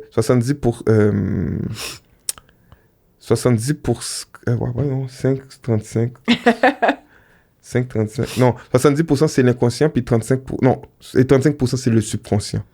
Donc, une fois que tu connais ça, tu sais, quand tu n'aimes pas quelqu'un, tu vas être comme, on sait que tu n'aimes pas la personne. Mais ça, c'est pas ton conscient, tu n'es même pas conscient, tu as foncé tes yeux tout seul. Tu comprends? Ça, c'est ton subconscient. Là, ton inconscient, c'est par exemple, tu fais un geste à quelqu'un, inconsciemment. Tu sais, tu as fait quelque chose inconsciemment, puis la personne est blessée, puis quelque chose. Mais tu as manifesté une colère envers cette personne-là. Par exemple, tu marches, boum! Ça, c'était inconscient. Parce que tu pouvais l'éviter, mais tu n'as pas pensé, tu n'as pas fait cette réflexion-là, qui fait que ce n'est pas le subconscient qui a remarqué, c'est l'inconscient. Puis là, tu as, bah! Oh, excuse-toi, oh shit! Tu comprends? Donc, ces côtés-là du cerveau, il faudrait qu'on l'exploite de manière plus efficace, qui va nous rendre des personnes beaucoup plus productives et efficaces. Tu comprends?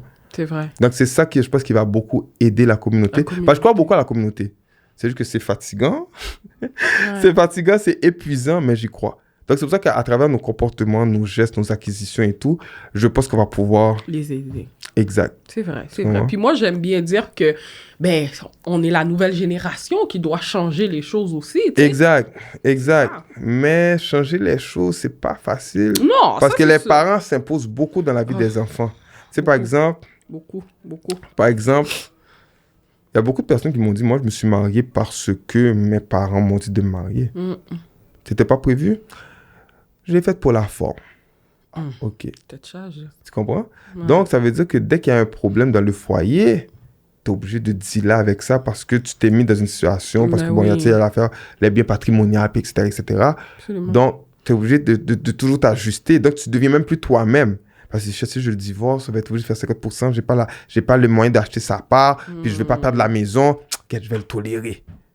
Tu sais, maintenant, dernièrement, j'ai appris, maintenant, quand les gens se divorcent, maintenant, le mari habite dans le sous-sol, la femme habite en haut. J'ai dit, waouh! Waouh! J'ai dit, non, ça fait pas de sens. Ou bien, tu habites dans un duplex, et ça, c'est beaucoup dans notre communauté, puis ça m'a beaucoup chagriné un peu. Tu parlais tantôt de maison à revenus.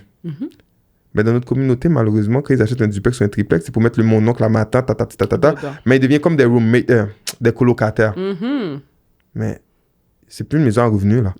Oui, t'as un duplex, parce que nous, on aime ça dire, moi-même, j'ai un duplex. Oui, t'as un duplex, c'est vrai.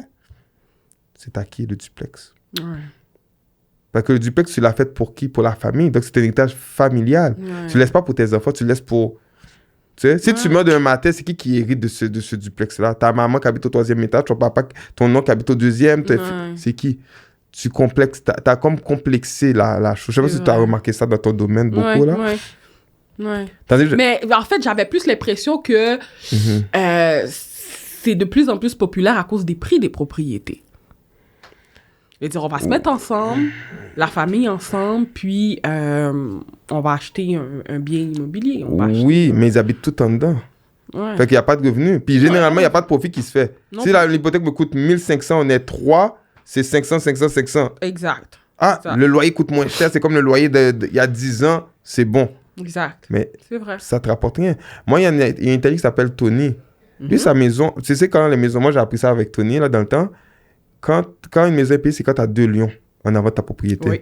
Tu as 2 lions, la maison est payée, puis etc. Exact. Les Italiens font beaucoup ça. Exact. J'ai dit à Tony, je t'ai jamais vu travailler à un point, là, comme moi, je travaillais dans le temps.